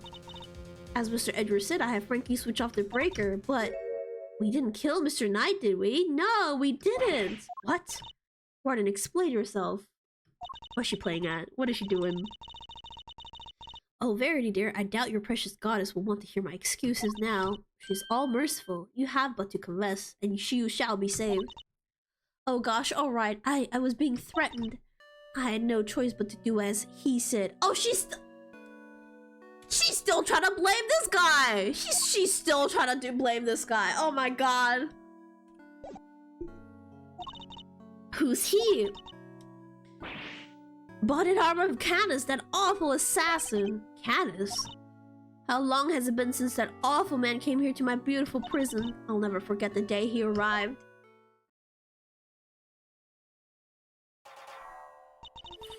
The moment we were alone, he said this to me. You should know that I have other dogs. Dogs not confined to this fine institution. Others? Yes, very loyal dogs. Dogs who will do anything I ask of them. Of course, he wasn't talking about real dogs. He's blind, put a bench in his way. The fox is so funny. His stupid little hands are taking me out. He was talking about his very human cronies. And then he said one last thing. I would recommend that you take care on how you treat me during my stay here. Oh my god, I wouldn't want to have to set my dogs on you, on your precious family. I had no choice. I gave him that cell. I gave him everything he asked for. Everything. Wait, what? What everything? Is that how you became the fixer? Oh. Yes, darling. I obeyed his every command and smuggled in for him all that he wanted. Eventually, I brought dear sweet Frankie into our little conspiracy. He agreed right away, of course, because I made things a little easier for him too. So you were smuggling in contraband. How exactly?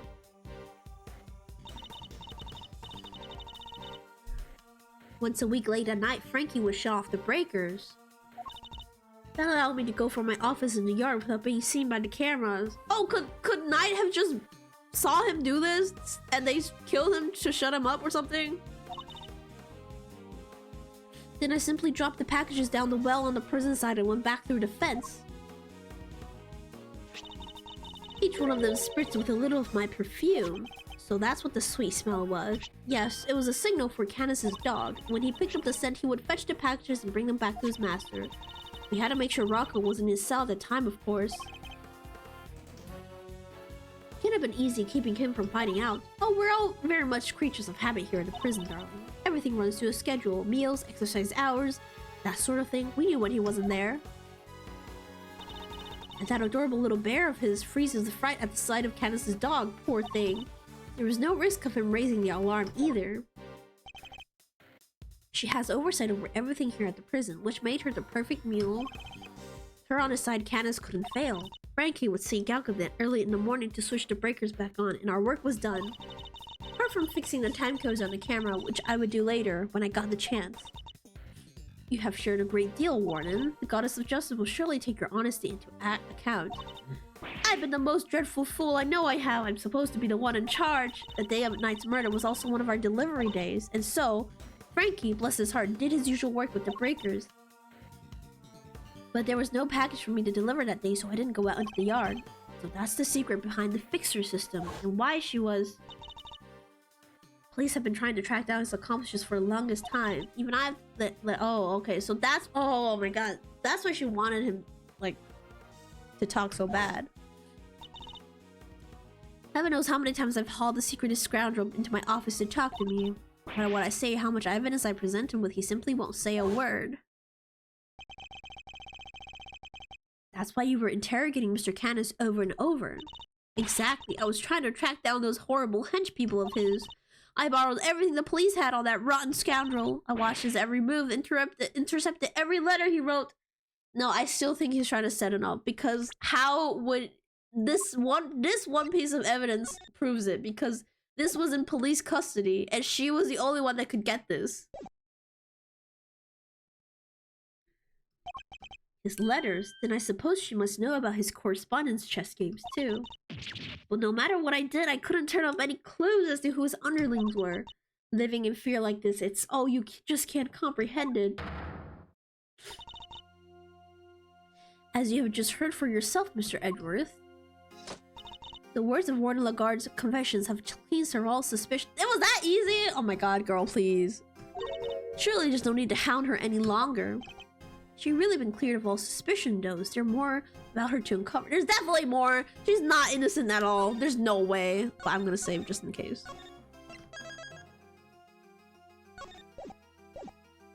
The system is corrupt as hell. I know. I'm sorry, Your Honor, but this conversation isn't over yet. I think the Goddess of Justice would agree. So you mean to make her suffer even more than she already has? Unfortunately, her suffering under Mr. Canis does nothing to prove her innocence in Knight's murder. She admitted herself that she knew of and even facilitated the so-called fixer's delivery route. I believe she used that same route to move Knight's body. And where is your evidence, Mr. Edgeworth? It's in the fact that the sweet smell on Knight's body is the same exact scent Warden Lagarde uses to signal a delivery. What do you make of that? Well, that's because we've done it so many times by now that the whole well probably smells of it. Some of it have just rubbed off on his body. That does match the statement that Mr. Carciero provided. Smell. Yeah, always smelled kind of nice down there. Nice. Gee, I don't know. Smelled like dessert, I guess? His words would seem to suggest that the smell had permeated the well.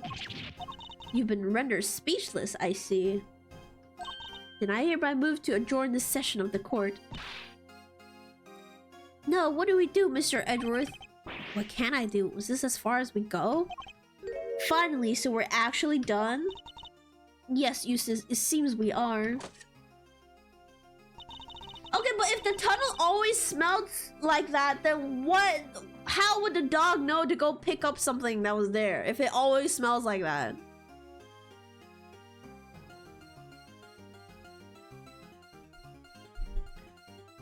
By the power vested in me, this court is adjourned. Hold it.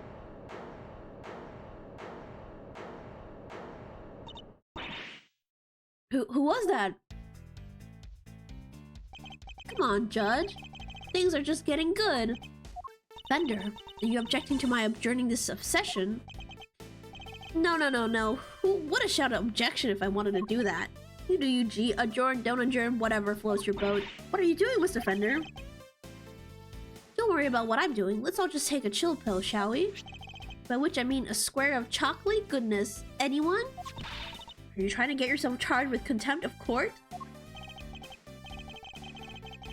No, my bad. I just had a quick request to make is all. As Simeon Saint's lawyer, that is. Yes, I have forgotten that you were his real attorney, Mr. Fender. How could you? You're killing me here. You blame us? You've been making Mr. Edward do everything this whole time. Yeah, tell him, Kate. Let him know. Right you are, which is why I figured it's time to put in some work. Oh, finally. Work, you say? Somehow I don't believe you worked a day in your life. Let him know. Then let's say this is me doing some prep work for the upcoming trial. Mind if I question a witness?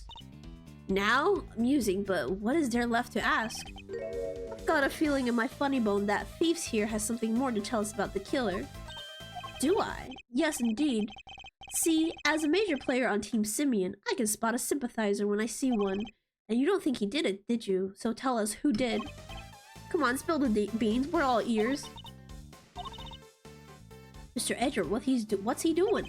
He's trying to coax Warden Lagarde into giving something away. Ask yourself, why would she go all the trouble of sending Knight's body on such an odd journey? Because she wanted to frame Mr. Caddis. Oh, finally, Edgeworth, we're on the same page here. Oh my god. She did, no way. He was convicted of committing murder here. That would have been grounds for a transfer to another prison. Most likely, a more secure facility. Where he'd be out of her hair forever, huh? Precisely. She saw her opportunity and seized it. Oh, finally, Edgeworth sees the truth. No. Saint can't not be the killer. That's not fair. I was all ready to prosecute him. I know, right? But maybe we should find out what she thinks first. Don't want to get the wrong guy, yeah? Nice. Now Mr. Wiener has to go along with it too. I love how Eustace is literally useless. What is he here for? What is his job here? I'll drink some water. Hang on.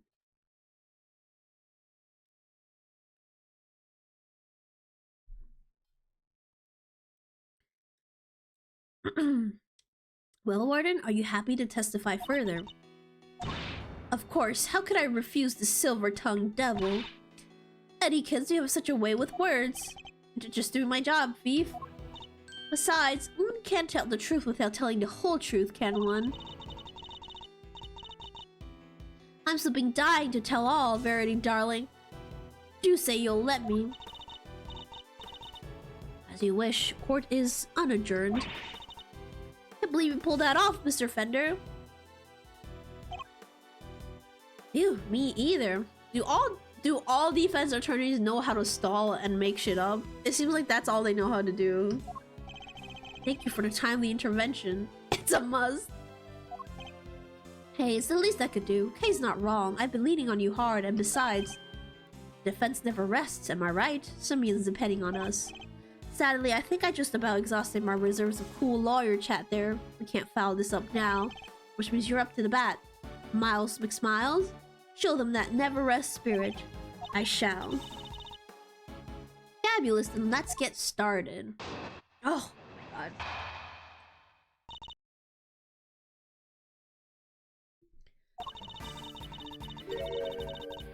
I really don't think anyone could have done it but that dreadful man Canis. There's no telling what went on between him and the victim. Perhaps he simply took a disliking to him. He's certainly the type. But whatever the sordid details, it was him. He stabbed that poor man to death. And then he had his dog dispose of the body. That simply has to be what happened. How did he get out of his fucking jail cell then, huh? The victim, Mr. Knight, yes? I did him the most terrible disservice. Yes, you killed him. Edward. I suppose you could put it that way. If it wasn't such a sorry excuse for a warden, this would have never happened. And that's why I have to clean up this terrible mess. Warden Lagarde, as ever, your honesty is truly to your credit. Why are you gassing her up, Gavale? What's going on here? I'm certain Mr. Knight is looking down and weeping tears of gratitude. I've clearly never met Mr. Knight. I mean, literally. Hold it! You seem very confident in your assertion. Why is that? Because all the other children in my little home are absolute sweethearts. They have faith in themselves and in one another. They have faith in the guards, in me. And they work hard every day to better themselves. None of them would dare commit murder. That's very touching reason indeed. Which I don't believe a word of. But Canis? Oh, he's rotten to the core. He's the only one who would do something like this. Hold it! Knight was being kept in a holding cell while Mr. Canis was in a prison proper. What could possibly have happened between them when they were at opposite ends of the facility? Prisons aren't as big as they seem, you know. All kinds of awful things can happen. But Knight only arrived 2 days before he was murdered. I can't imagine anything significant happening in that short space of time. If you don't know Canis, my dear, he'd find a way, I'm sure of it. Hold it! How could he take a disliking to somebody all the way over in holding cells? Oh, I'm just plucking possibilities out of the air, darling. As I said, there's no telling what really went on. You're so awfully serious, aren't you? Not that I mind, of course. Why is she looking at me like that? Damn, why are all the women after Edgeworth? They're like missing critical information about him. So noble, so dashing in that marvelous suit. So clever. I can feel myself becoming your biggest fan, darling. I really can. Ugh. He's so fucking repulsed by women. Stay with me, Mr. Edwards. I wasn't prepared for that mental onslaught. Hold it! What more can you tell us about these sordid details? Well, we all know what Canis once did for a living. I doubt the killing part gave him much trouble. Especially as the victim was already injured. His neck, I think? Couldn't turn his head to the right, poor dear. That's what they told me when they brought him in anyway. They must make some sort of report for the warden when new prisoners are admitted. Seemed keen for us to think you didn't know much about Knight. That's because I didn't, sweetie, and the victim was simply a fun target to that monster, nothing more. I expect Canis to use the chisel that was hidden in that chest set, didn't you? Awful grisly business. In his defense, he didn't witness this particular woman making out with her pet net fox. That is true. Lily's here. Rare, what a rare occasion now.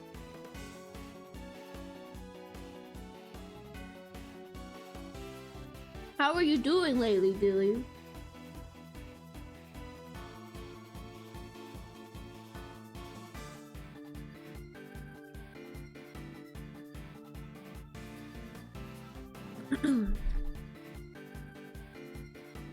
Amazing. Miserable.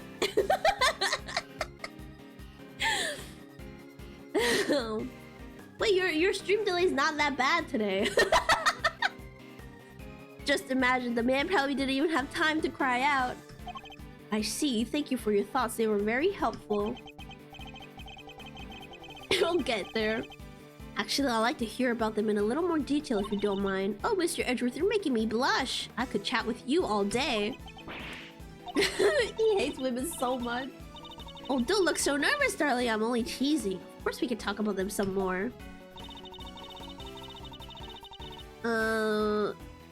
Use the chisel that was hidden in that chest set, don't you? How do you know about the chisel?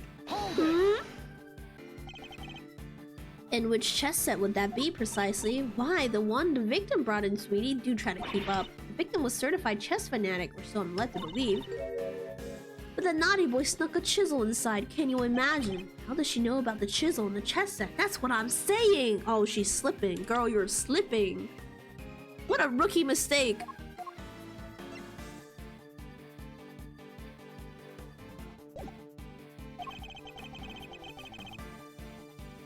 Only a few people were supposed to know about that. After all, we only learned about it thanks to a certain deduction we made. So, how did she find out?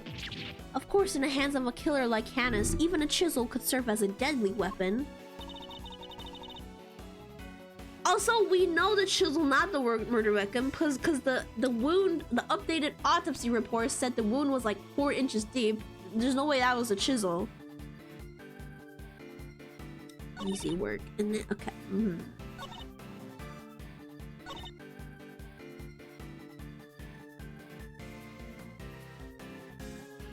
Is this the one we have to press on? Or present on? Do we just present the chisel?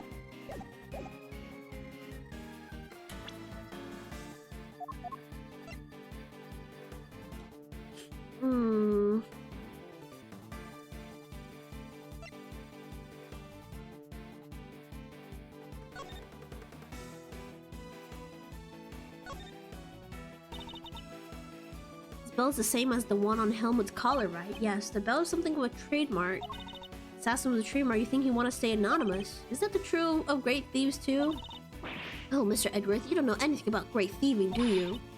Great thieves are only great because they stand out from the crowd. And what's in it for a thief to stand out like that other than to attract the police? There's no critical information on this. Canis hid this chisel in his dog's mouth. Do you think it's our murder weapon?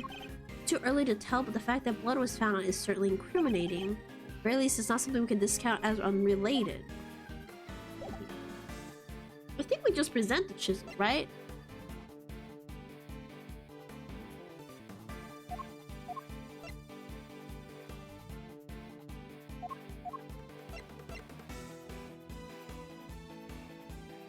Looks like it could be 4 inches.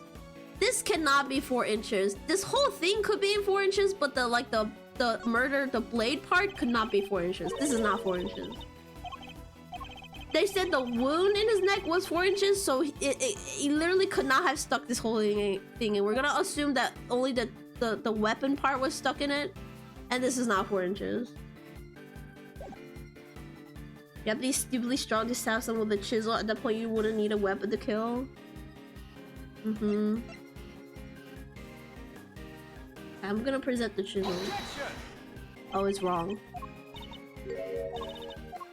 Maybe I should finish pressing all her statements. I'm getting too impatient.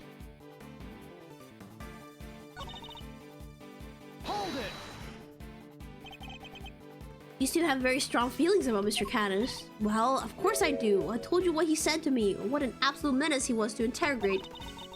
He could slither out of anything, the snake. He sounds as tough as a rock. And that infuriating, self-satisfied look on his face when they took him back to his cell. Ugh, my blood boils just thinking about it. Girl, I think you're in love with him. I certainly don't blame her on that count. Hold it. Surely you're not suggesting that a dog threw the body down the well. Told you already, darling. Canis has more dogs than that beastly creature. Remember? He has pets on the outside too. You mean he brought someone in from outside the prison to help him commit the crime? Of course not, silly. How would he have made it through security? But he's the so-called fixer, no? Exercise that fabulous brain of yours a little. How hard would it be for him to recruit a dog on the inside or even plant one? Security so yeah, the security is so bad. Interesting, so does this dog have a name? Well, if I knew that, my life would be much easier now, wouldn't it? Anyways, it's just a little thought. You can ponder it on your own sweet time. She's a slippery one. I'm not going to be able to catch her with this line of questioning. Warner Lagarde's testimony is a little more than a house of cards. I just need to push it on the right statement. Okay. I think I got the statement right, I just didn't get the right evidence.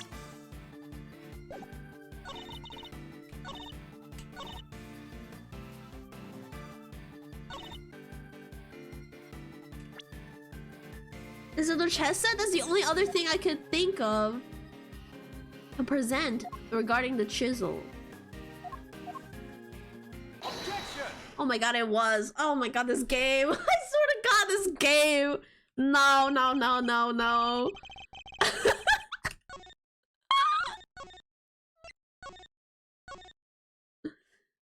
Oh, this fucking game. I swear to god.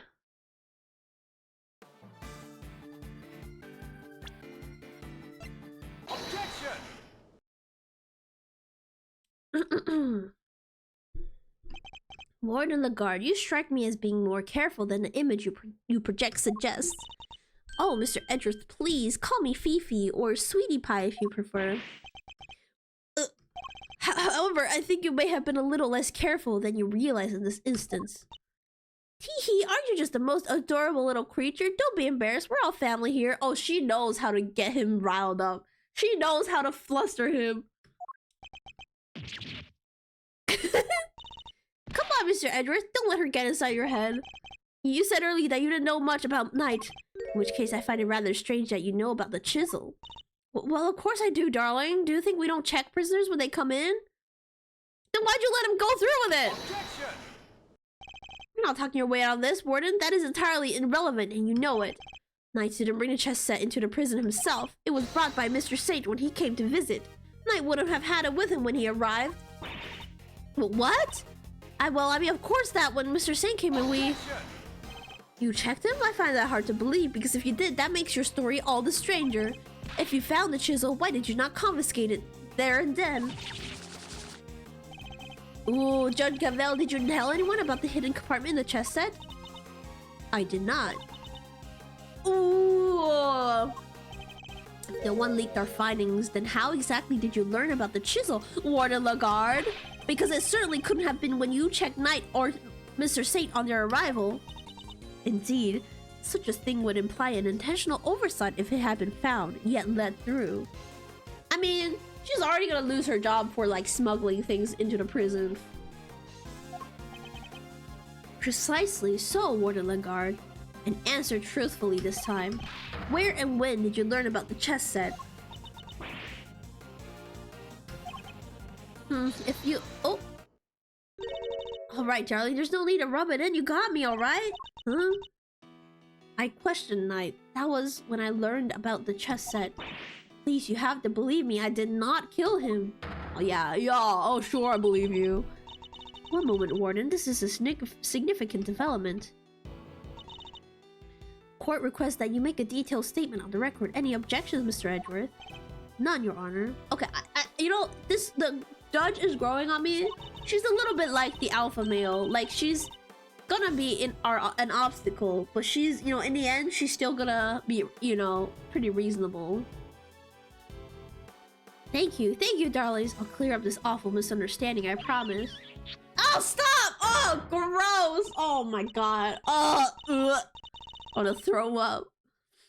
Very well, go ahead, Warden Lagarde, and please tell the truth this time. Oh my god, they're still doing it! Jesus Christ! Her lies are starting to wear thin. This is my chance to expose her. I said I questioned Knight, but it wasn't anything serious, you understand? I made a point of talking to every newcomer to our little home. Knight was no different. We just had a little chat, you might call it.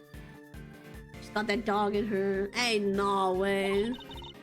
And after we talked, I had him take it back to himself straight away. The more she lies, the more thoroughly she seals her fate. So it was simply a conversation with a new detainee. That seems entirely above board. Exactly, Verity, darling. I knew you'd understand.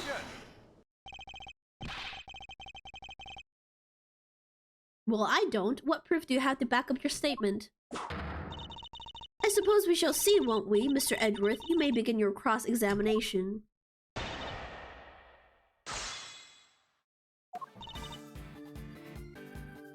Hold it! Here we go again. So, am I right in assuming that you talked to Knight the night before the show? Exactly. It would have been around 3 a.m. on the 27th? 3 a.m.?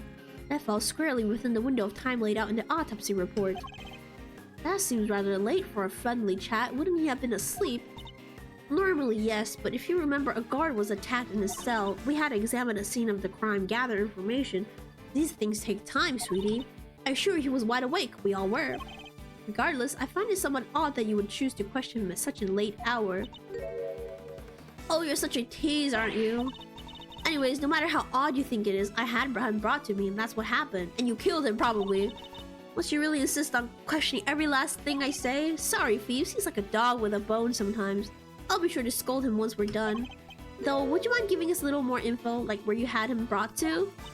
My office, of course. Oh god, where else? Not the mid-sentence kiss. Your office, which is where we believe the body was moved from. Would you mind appending what you just said to your testimony? Anything for you. It was around 3 a.m. the night before the show. I had them bring him to my office. Okay.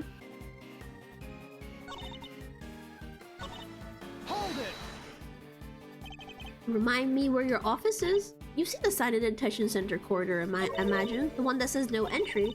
That's it, sweetie. My office is just up in there, a short walk from the holding cells. I understand that you also have access to the yard. Why, of course, that's where my gorgeous little garden is. Oh, I see where you're going with this. You're saying that's how I moved the body. You had the means and the opportunity. It's hardly impossible. Hardly impossible proves nothing. You have no evidence for this assertion. Objection! There's no other way that the body could have been moved. Overruled. Surely you haven't forgotten that it was Mr. Singh who dropped Mr. Knight's body down the well. Yeah, what she said. You're miles off, Edra. I forgot he was here. Why is he still here? Go back to bed. Like, go back. Isn't this a school day? Probably should have pushed this any further for now. Hold it! What did you and I speak about? Oh, nothing much. Just some small talk, really. I asked him about what animals he liked, what his hobbies were. Can someone ground him? Yeah, where is his parents? His hobbies? Did I imagine you talked about chess? Yeah, I couldn't stop him from talking about it. In fact, he even had a piece of paper covered with little notes about it in his cell. At least, I think that's what they were about. She's seen Knight's correspondence chess diagram.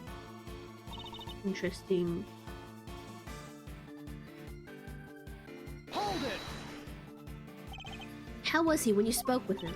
Oh, he was so open and honest, darling. What? That guy? Honest? He was talking about one croissant and promoting a prawn. I suppose he must have been hungry. En passant and promoting a pawn. Seems he spared no one from his obsession with chess. Me with Gintama. I accidentally did skip that. She likes to get to know all the peeps, huh? Pretty chummy prison warden if you ask me. Chummy? She killed the man, detective. Poor guy would have been in cuffs, not to mention a neck brace. He was defenseless. When the guard was the murderer, the evidence points to that collusion and no other. I didn't trust the last statement. Hold it! If he really had gone back to his cell, he would still be alive today. You really think I murdered the poor man right there in my office, don't you? What would my motive have been, darling? I told you I barely knew him. No, Angel, I had my grudges against Candace, but Knight had nothing to do with that animal. He really does hate Candace. Wonder, Lagarde, I must have said that you append that statement to your testimony. Hold it! You say that you bear a grudge against only Mr. Candace, is that correct? No, I despise him. Come into my prison thinking he can do whatever he wants? But he won't get away with it. I'll clip his wicked wings if it's the last thing I do. That awful dog of his, it's a menace. Completely upended the peace and quiet of my home. He even hates his dog. It does seem at first glance that she didn't have much motive to kill Knight. She hates Candace so much that she probably hates anyone who has anything to do with him. Think about it from that angle, the key to breaking her chest will surely reveal itself. Am I supposed to present the chess correspondent on that? Or this? But this said I shouldn't press too much about this just yet.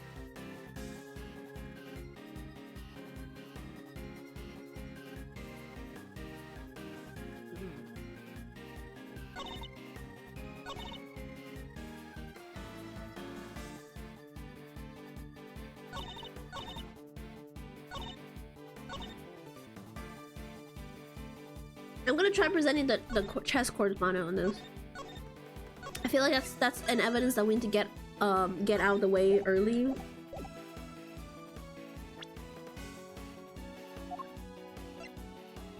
Objection! There we go. I just had a feeling, you know. Judge Gavel, I'd like you to take a look at this. Notes about a game of chess. What is the significance of this, Mr. Edgeworth? It was found in Knight's cell, which is exactly where you said you saw it too, Warden Lagarde. But you didn't see just this game in Knight's cell, did you? You've seen it in Mr. Canis' cell too. What do you mean? Objection! Oh, come now. Don't tell me you haven't taken a look at the chessboard in maximum security. Ooh, I imagine you watch his every move like a hawk. Or rather, I imagine you feel that doing so is your only option. If she wants to find out who his cronies are, right?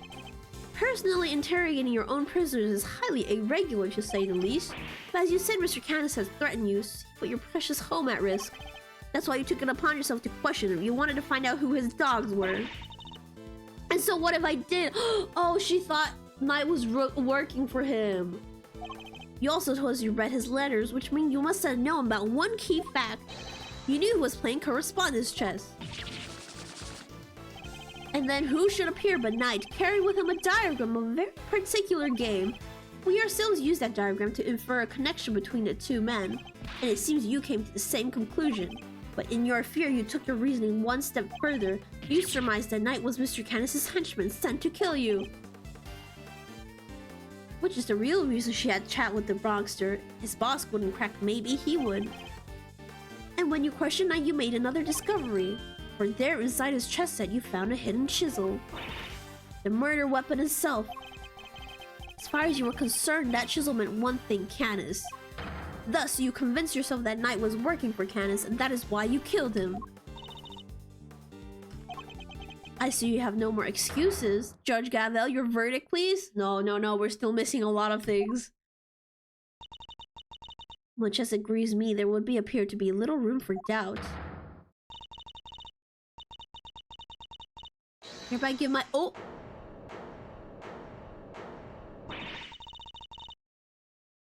Who is it this time? Oh! She's going insane. Pardon? It's a joke! It's all a big stupid joke! You people don't get it, do you? I think we've proven that it's you who don't understand things correctly. Me? Please, I understand it all perfectly well, thank you very much. And I understand that there's a glaring contradiction in your theory, Mr. Edgeworth. You're just grasping at straws now. I have no time for this, Your Honor. The verdict? I am curious to hear what the warden has to say. What? You're dull, Verity. I just have one last thing to say, that Mr. Edgeworth can declare himself the winner. You rang? This oh my god, use this. I feel kind of bad for him. He just... everybody ignores him. He's just being ignored. Does anybody remember a certain autopsy report? Of course. We received the finalized version only this morning. That's right, and I was listening to what you told us about. Rarity, even if nobody else was, he should be ignored. Hey, come on, guys, he's just 17 years old. You said the wound was 4 inches deep. I knew this would be relevant. 4 inches? Wait. Riddle me this, Mr. Edgeworth. How does a tiny chisel make a 4-inch wound? Wait, that you're literally proving saying that he couldn't have done it because you're saying he did it with the chisel, but now you're saying he couldn't have done it with it. So what's your angle, lady?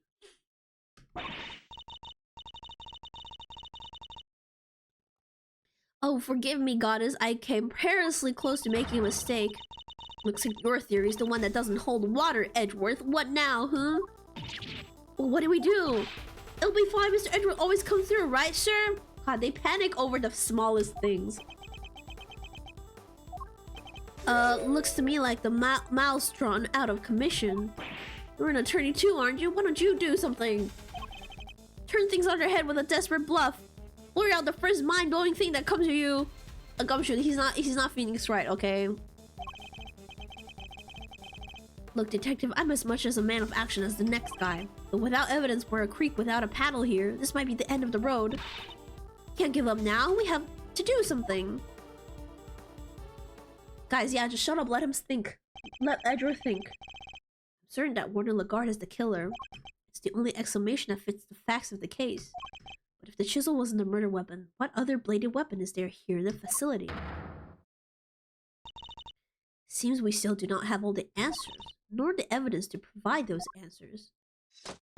Alas, we must wait until the trial to see this matter resolved, I'm afraid. Oh!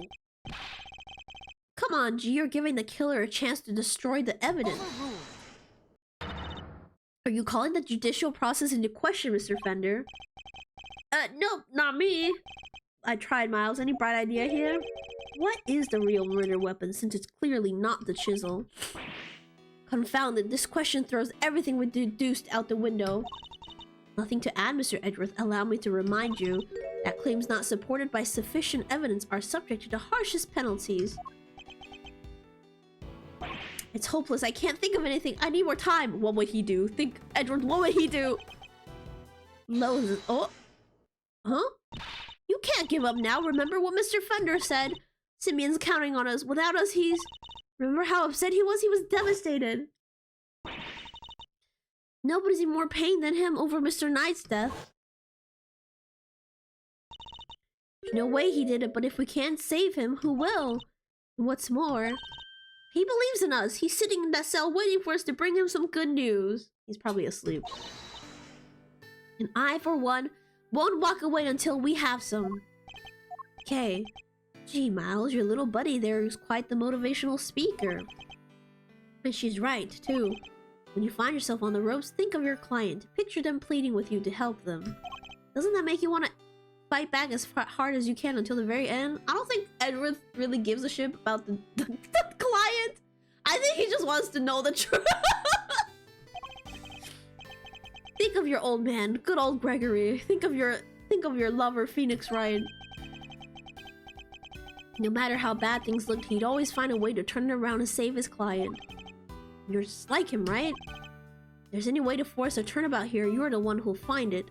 Simeon's counting on you. Judge Gavel, you seem to have recovered your composure, Mr. Edgeworth.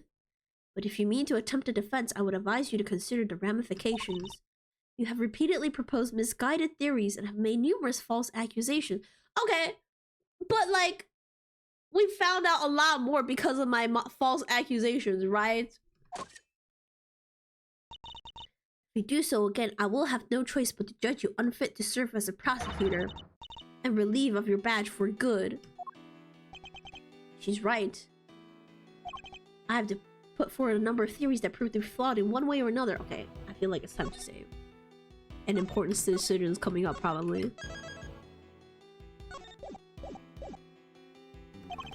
Have I missed some sort of fundamental oversight? Wait, she said my theories were misguided. Nothing to say? Then the court will tolerate no more of your time. Could you guys just let him think for 2 minutes? Quietly.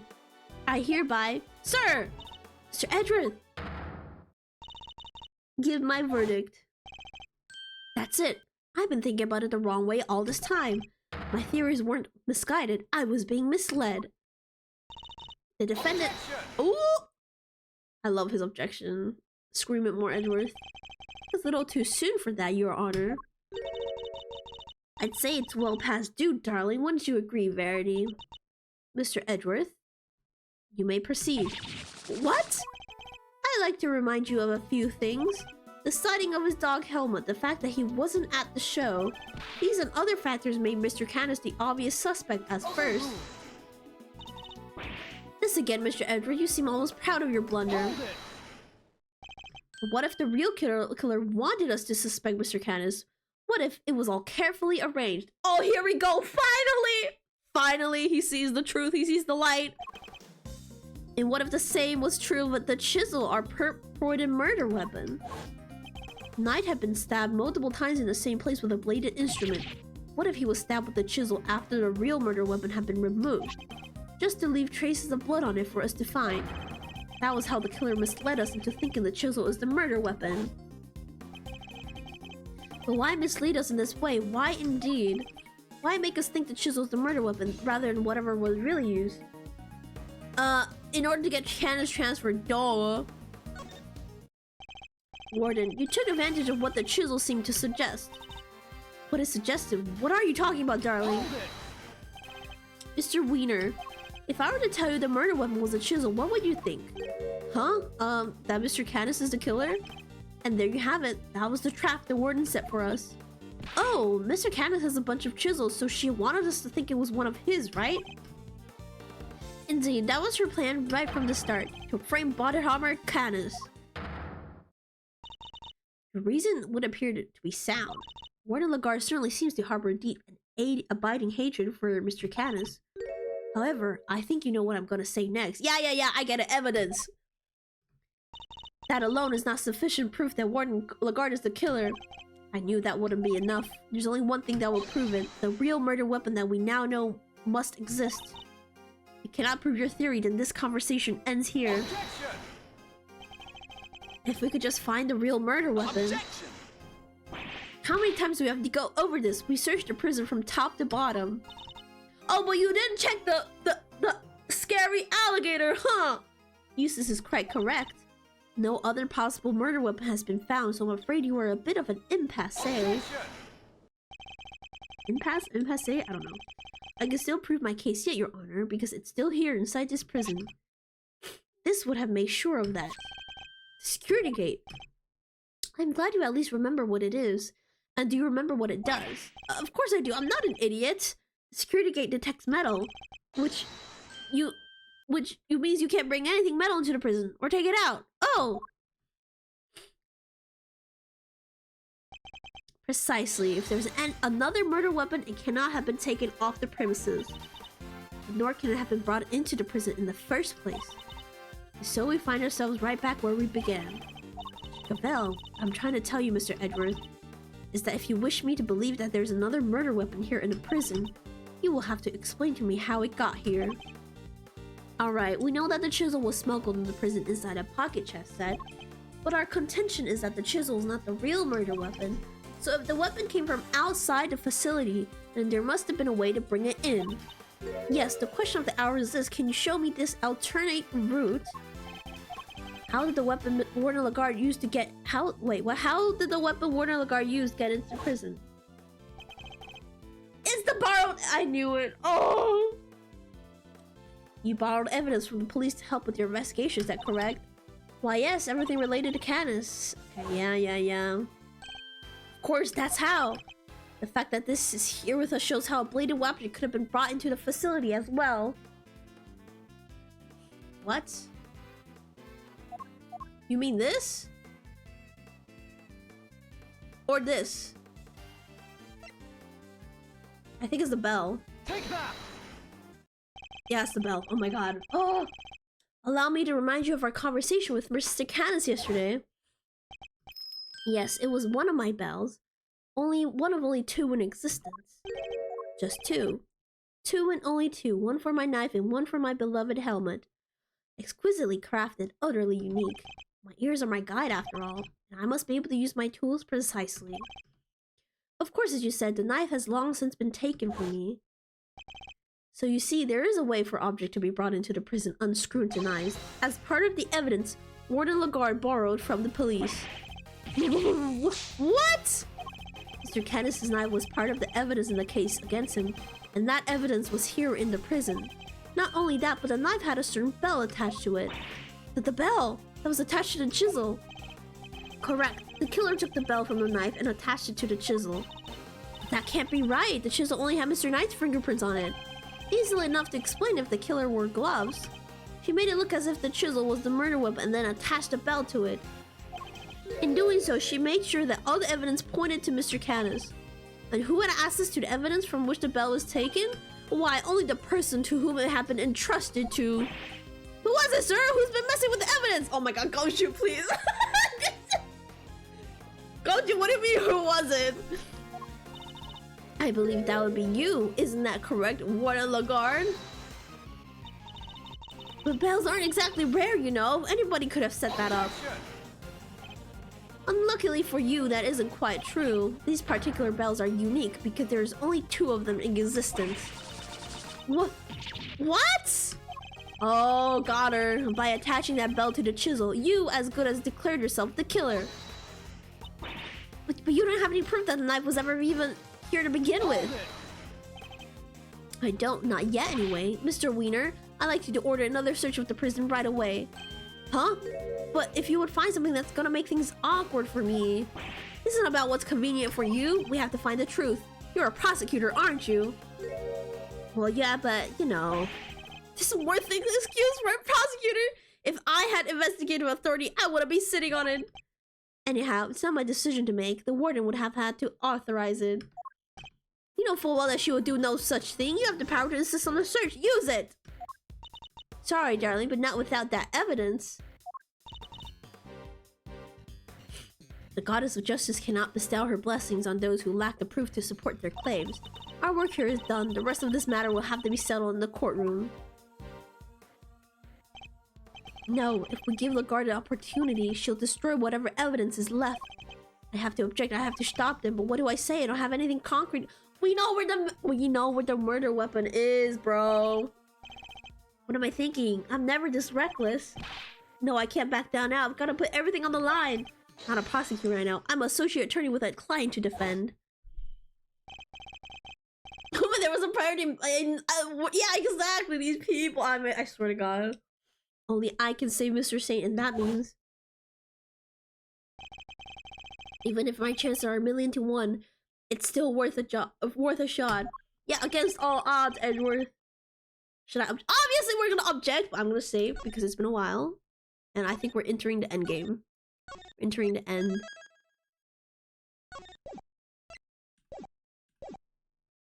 Object. I suppose this must be how a certain serial bluffer always feels. You gotta stop thinking about Phoenix Wright at the most important time. Regardless, I cannot walk away. Objection!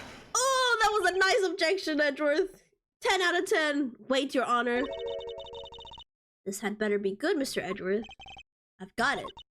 Got what exactly? The weird murder weapon, of course. I know where Mr. Canis's knife is. Do you really, Mr. Edgeworth? I do. Actually, I don't.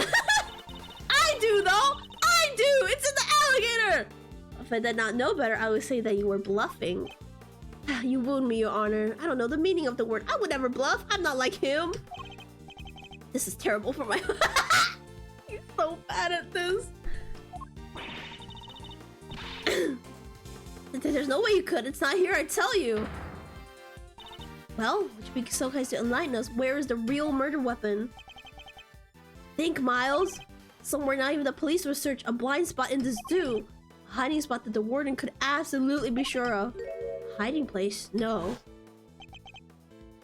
If you insist, come on, Helmut. Open up. This lady really make her alligator swallow a knife. That's like animal abuse. Does she use the same trick? No, that's ridiculous, isn't it? But the more I think about it, how many foolproof ways to evade detection could there be? Ugh. Mr. Edgeworth, how long do you intend to keep us waiting?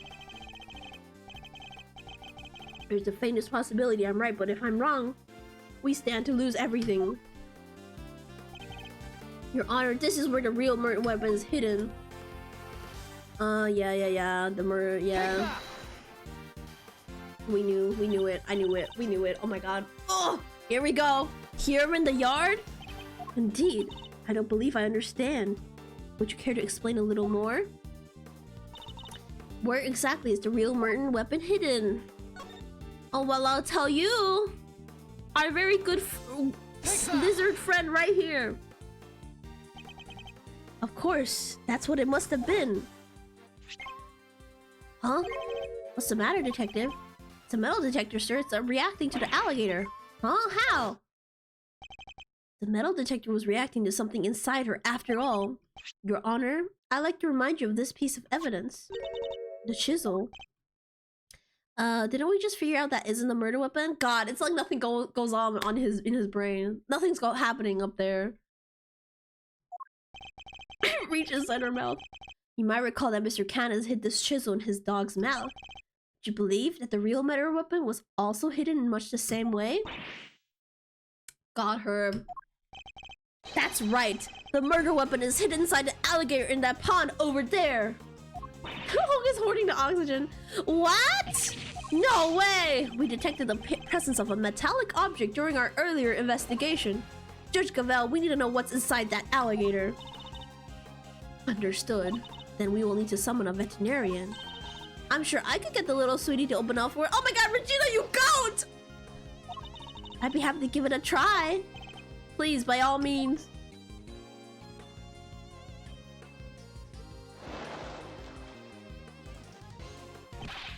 Warden Lagarde, the real Merton is about to be revealed. Why not do the right thing and confess? I have nothing to confess. As you wish, then you can simply wait and watch as your lies are exposed. Watch as it's not the murder weapon. Sir, we got it. Oh, that has to be it. It's over, Fifi Lagarde. The real murder weapon was Badenhammer Canis' knife, making you the only person who could have killed Bronco Knight. Yeah, that's definitely 4 inches of blade. Exactly. I'm not the criminal here. I did the right thing. Curse that despicable man. Why did he have to come? We could have been happy forever. He ruined my paradise. He ruined everything. Curse him. Oh, here we go.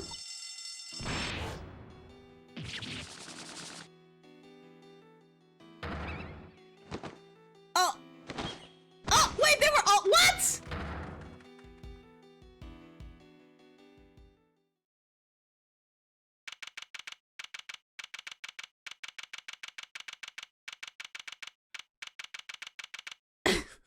Okay, well, interesting break. Prosecutor Thwinner, sir. The test results have just come back. Winner? Guess we've all been under a lot of stress. Traces of Bronco Knight's blood were found on Mr. Canis' knife. It's just like you said, sir. Congratulations on a stunning victory. Thank you, officer. Excellent work. Wait a second. Why is he being praised? Excuse me? You can continue complimenting me if you like. I figured this shit out like 8 hours ago. In-game time. Yes, sir. Thriller wins again. I think I'm welling up a little. With rage. Excellent work, Eustace. Just a few loose ends to tie up and we're done. Huh? What are you talking about? I just solved the case, didn't I? We have yet to confirm whether or not Knight really was working for Mr. Canis. It will be vital to know if Warden Lagarde was simply jumping to conclusions on that front. Huh? There's Clueless, and then there's Clueless, and then there's you. Wow, you actually literally nothing. He's thinking about nothing at all times. You do literally nothing. Well, then I guess we'd better get back to our investigation. Where does he get the audacity? Who raised him? Alright, officer, you're with me. We're about to see the winner win a whole lot more. Prepare to witness first-rate investigative talent in action. Yes, sir, I'm right with you, sir. Can't wait to watch you at work. Poor guy. It's winning time! What the fuck? Why is he screaming that like the fucking— it's Morbin time? He's so fucking weird.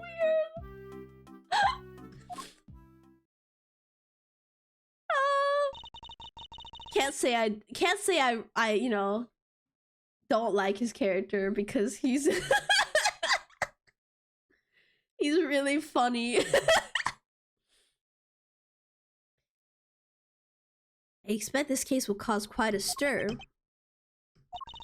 Attempted murder of a president is news enough, but now his would-be assassin has been murdered. I see why Zahog is shaped like a question mark, because he's actually so cool. Oh my god, you're right! But Knight never sought to kill the president in the first place. The truth is not always as important as it might seem, Mr. Edgeworth. In the eyes of both society and the law. How can you even say that? You do not have to believe me, however. As a prosecutor, Mr. Edgeworth is obliged to accept that this is the reality of the world he operates in. Being a prosecutor is about more than proving people guilty. That's what I believe. We are all free to believe as we choose, but the law is not to be toyed with for our own personal goals.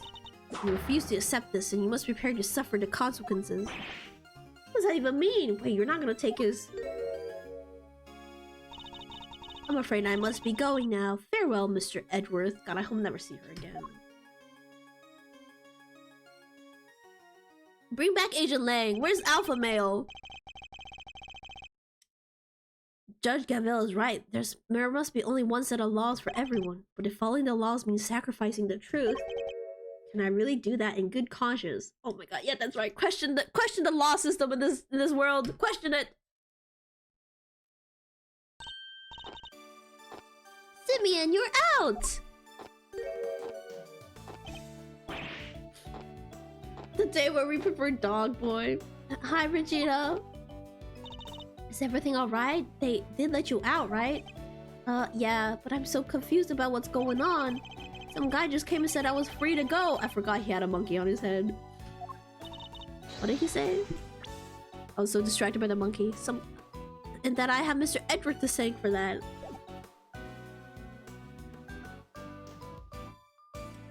You sure do. Mr. Edgeworth found out who the real killer is. Oh, wow, really? You did that for me, Mr. Edgeworth? Oh, no, stop staring at me like that. I'm innocent, I swear. Don't pull the rug out from under me now.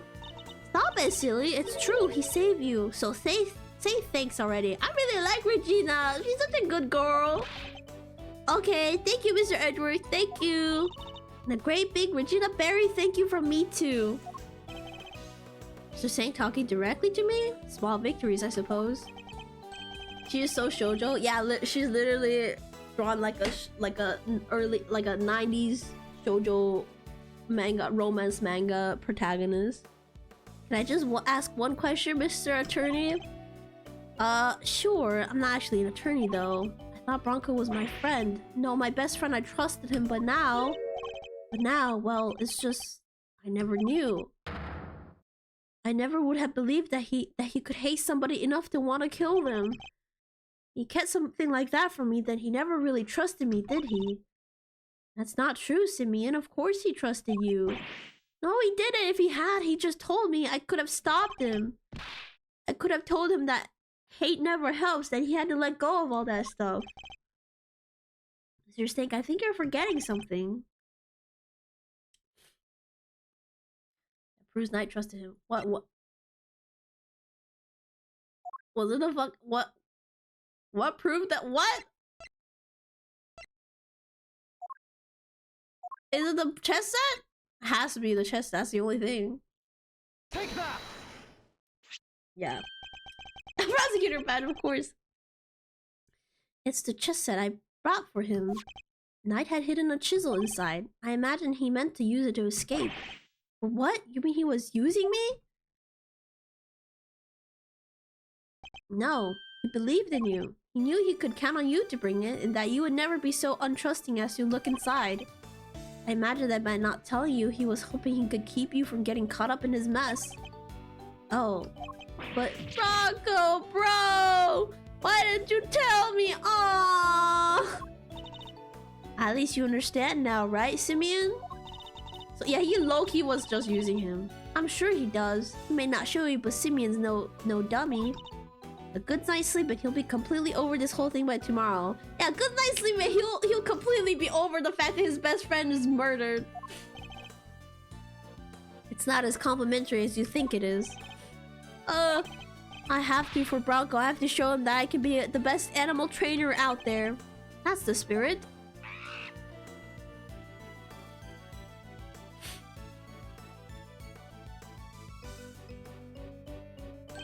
Oh, I almost forgot. We're doing a new show soon. Love it if you could come, Mr. Edgeworth.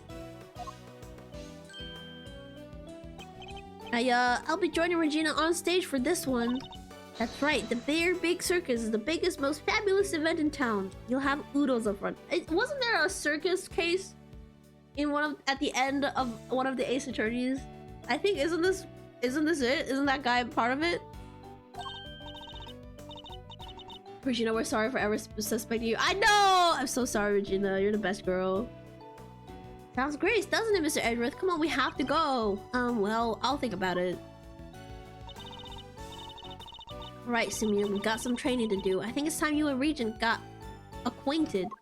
What? Regent the tiger? No way, I can't. No. Oh, you'll be fine, silly. You'll never meet a nicer kitty cat. I can't. Why does that guy look at the guy from ReZero? What, the guy on the poster? Please, Regina, anything but that, please. Another satisfied customer.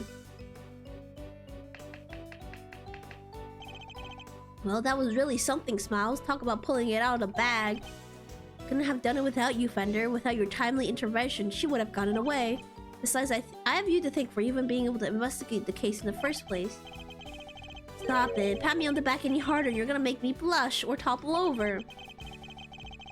I suppose it would be asking too much for you to take this seriously.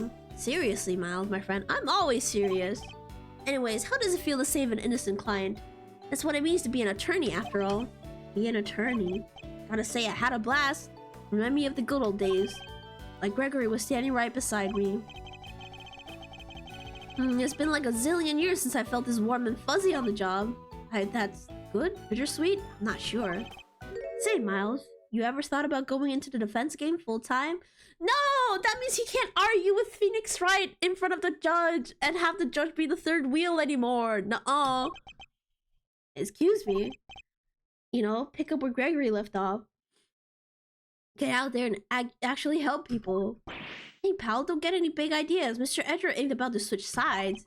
Why not? Coming over to the light side's all the rage. Everybody's doing it these days. Come on, Mr. Fender, you know it's not about that. Chill, team, chill. Don't get it twisted. I was just asking a perfectly innocent question. No, you weren't. The heck you were? Looks like you got a mean defense team yourself, Miles. I would never betray my husband like that. Fender, I am a prosecutor. Yep, I'm an attorney. You could be one too. I'm serious. Oh, you don't get it. You don't get it. They need the defense attorney prosecutor type of, you know, what was it called? I forgot the word for it. That type of dynamic. Well, I've said my piece. You change your mind and you know who to call. I'll be waiting.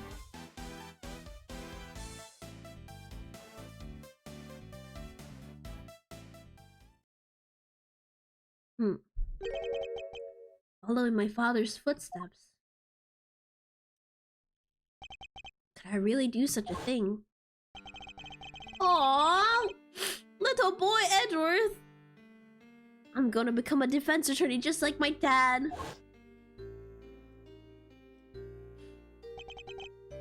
An attorney like my... Ayo, his dad kinda... Ayo? Me?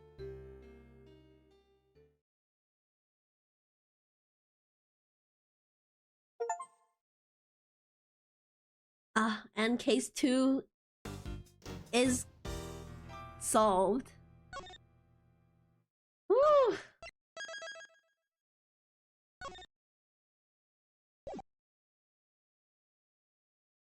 What a case! Yeah, what a case!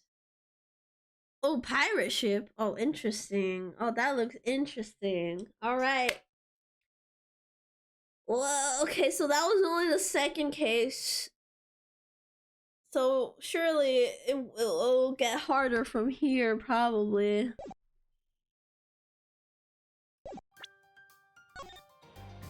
Oh man.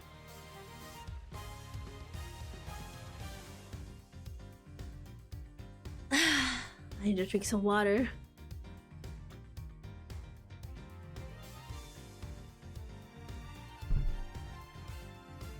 This game is so fun. It is so fun. I'm having such a blast. And, you know, after every case, it literally feels like I've been actually arguing with someone for the past 4 hours.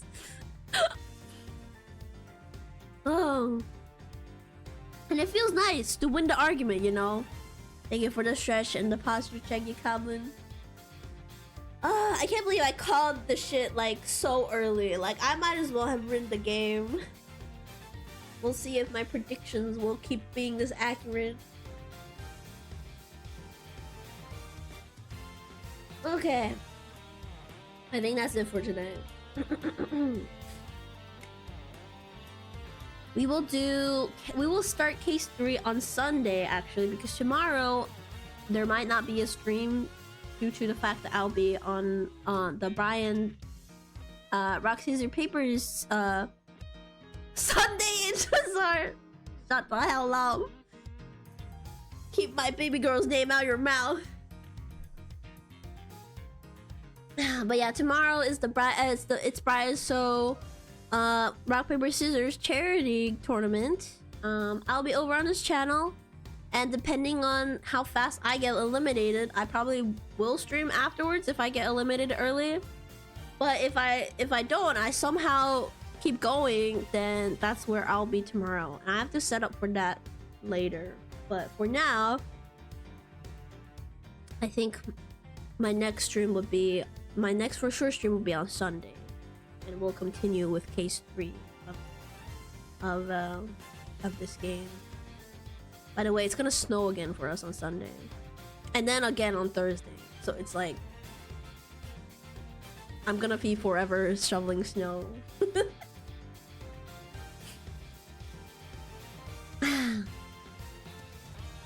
All right.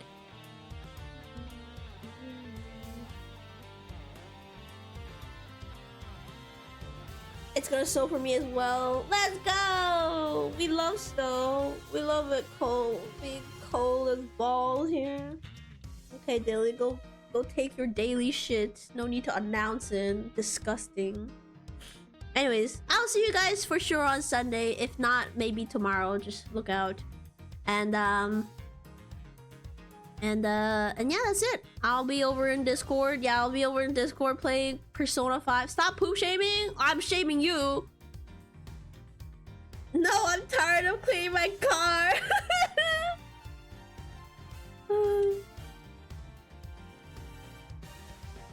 I'll see you guys later in the Discord. Other than that, thank you so much for joining me today. I'm having so much fun, and I'm hoping you guys are as well. And yeah. Can't wait to see what the big twist case in this game is. Anyways, that's it. I'll hope y'all have a great rest of the weekend, and I hope you have a great night.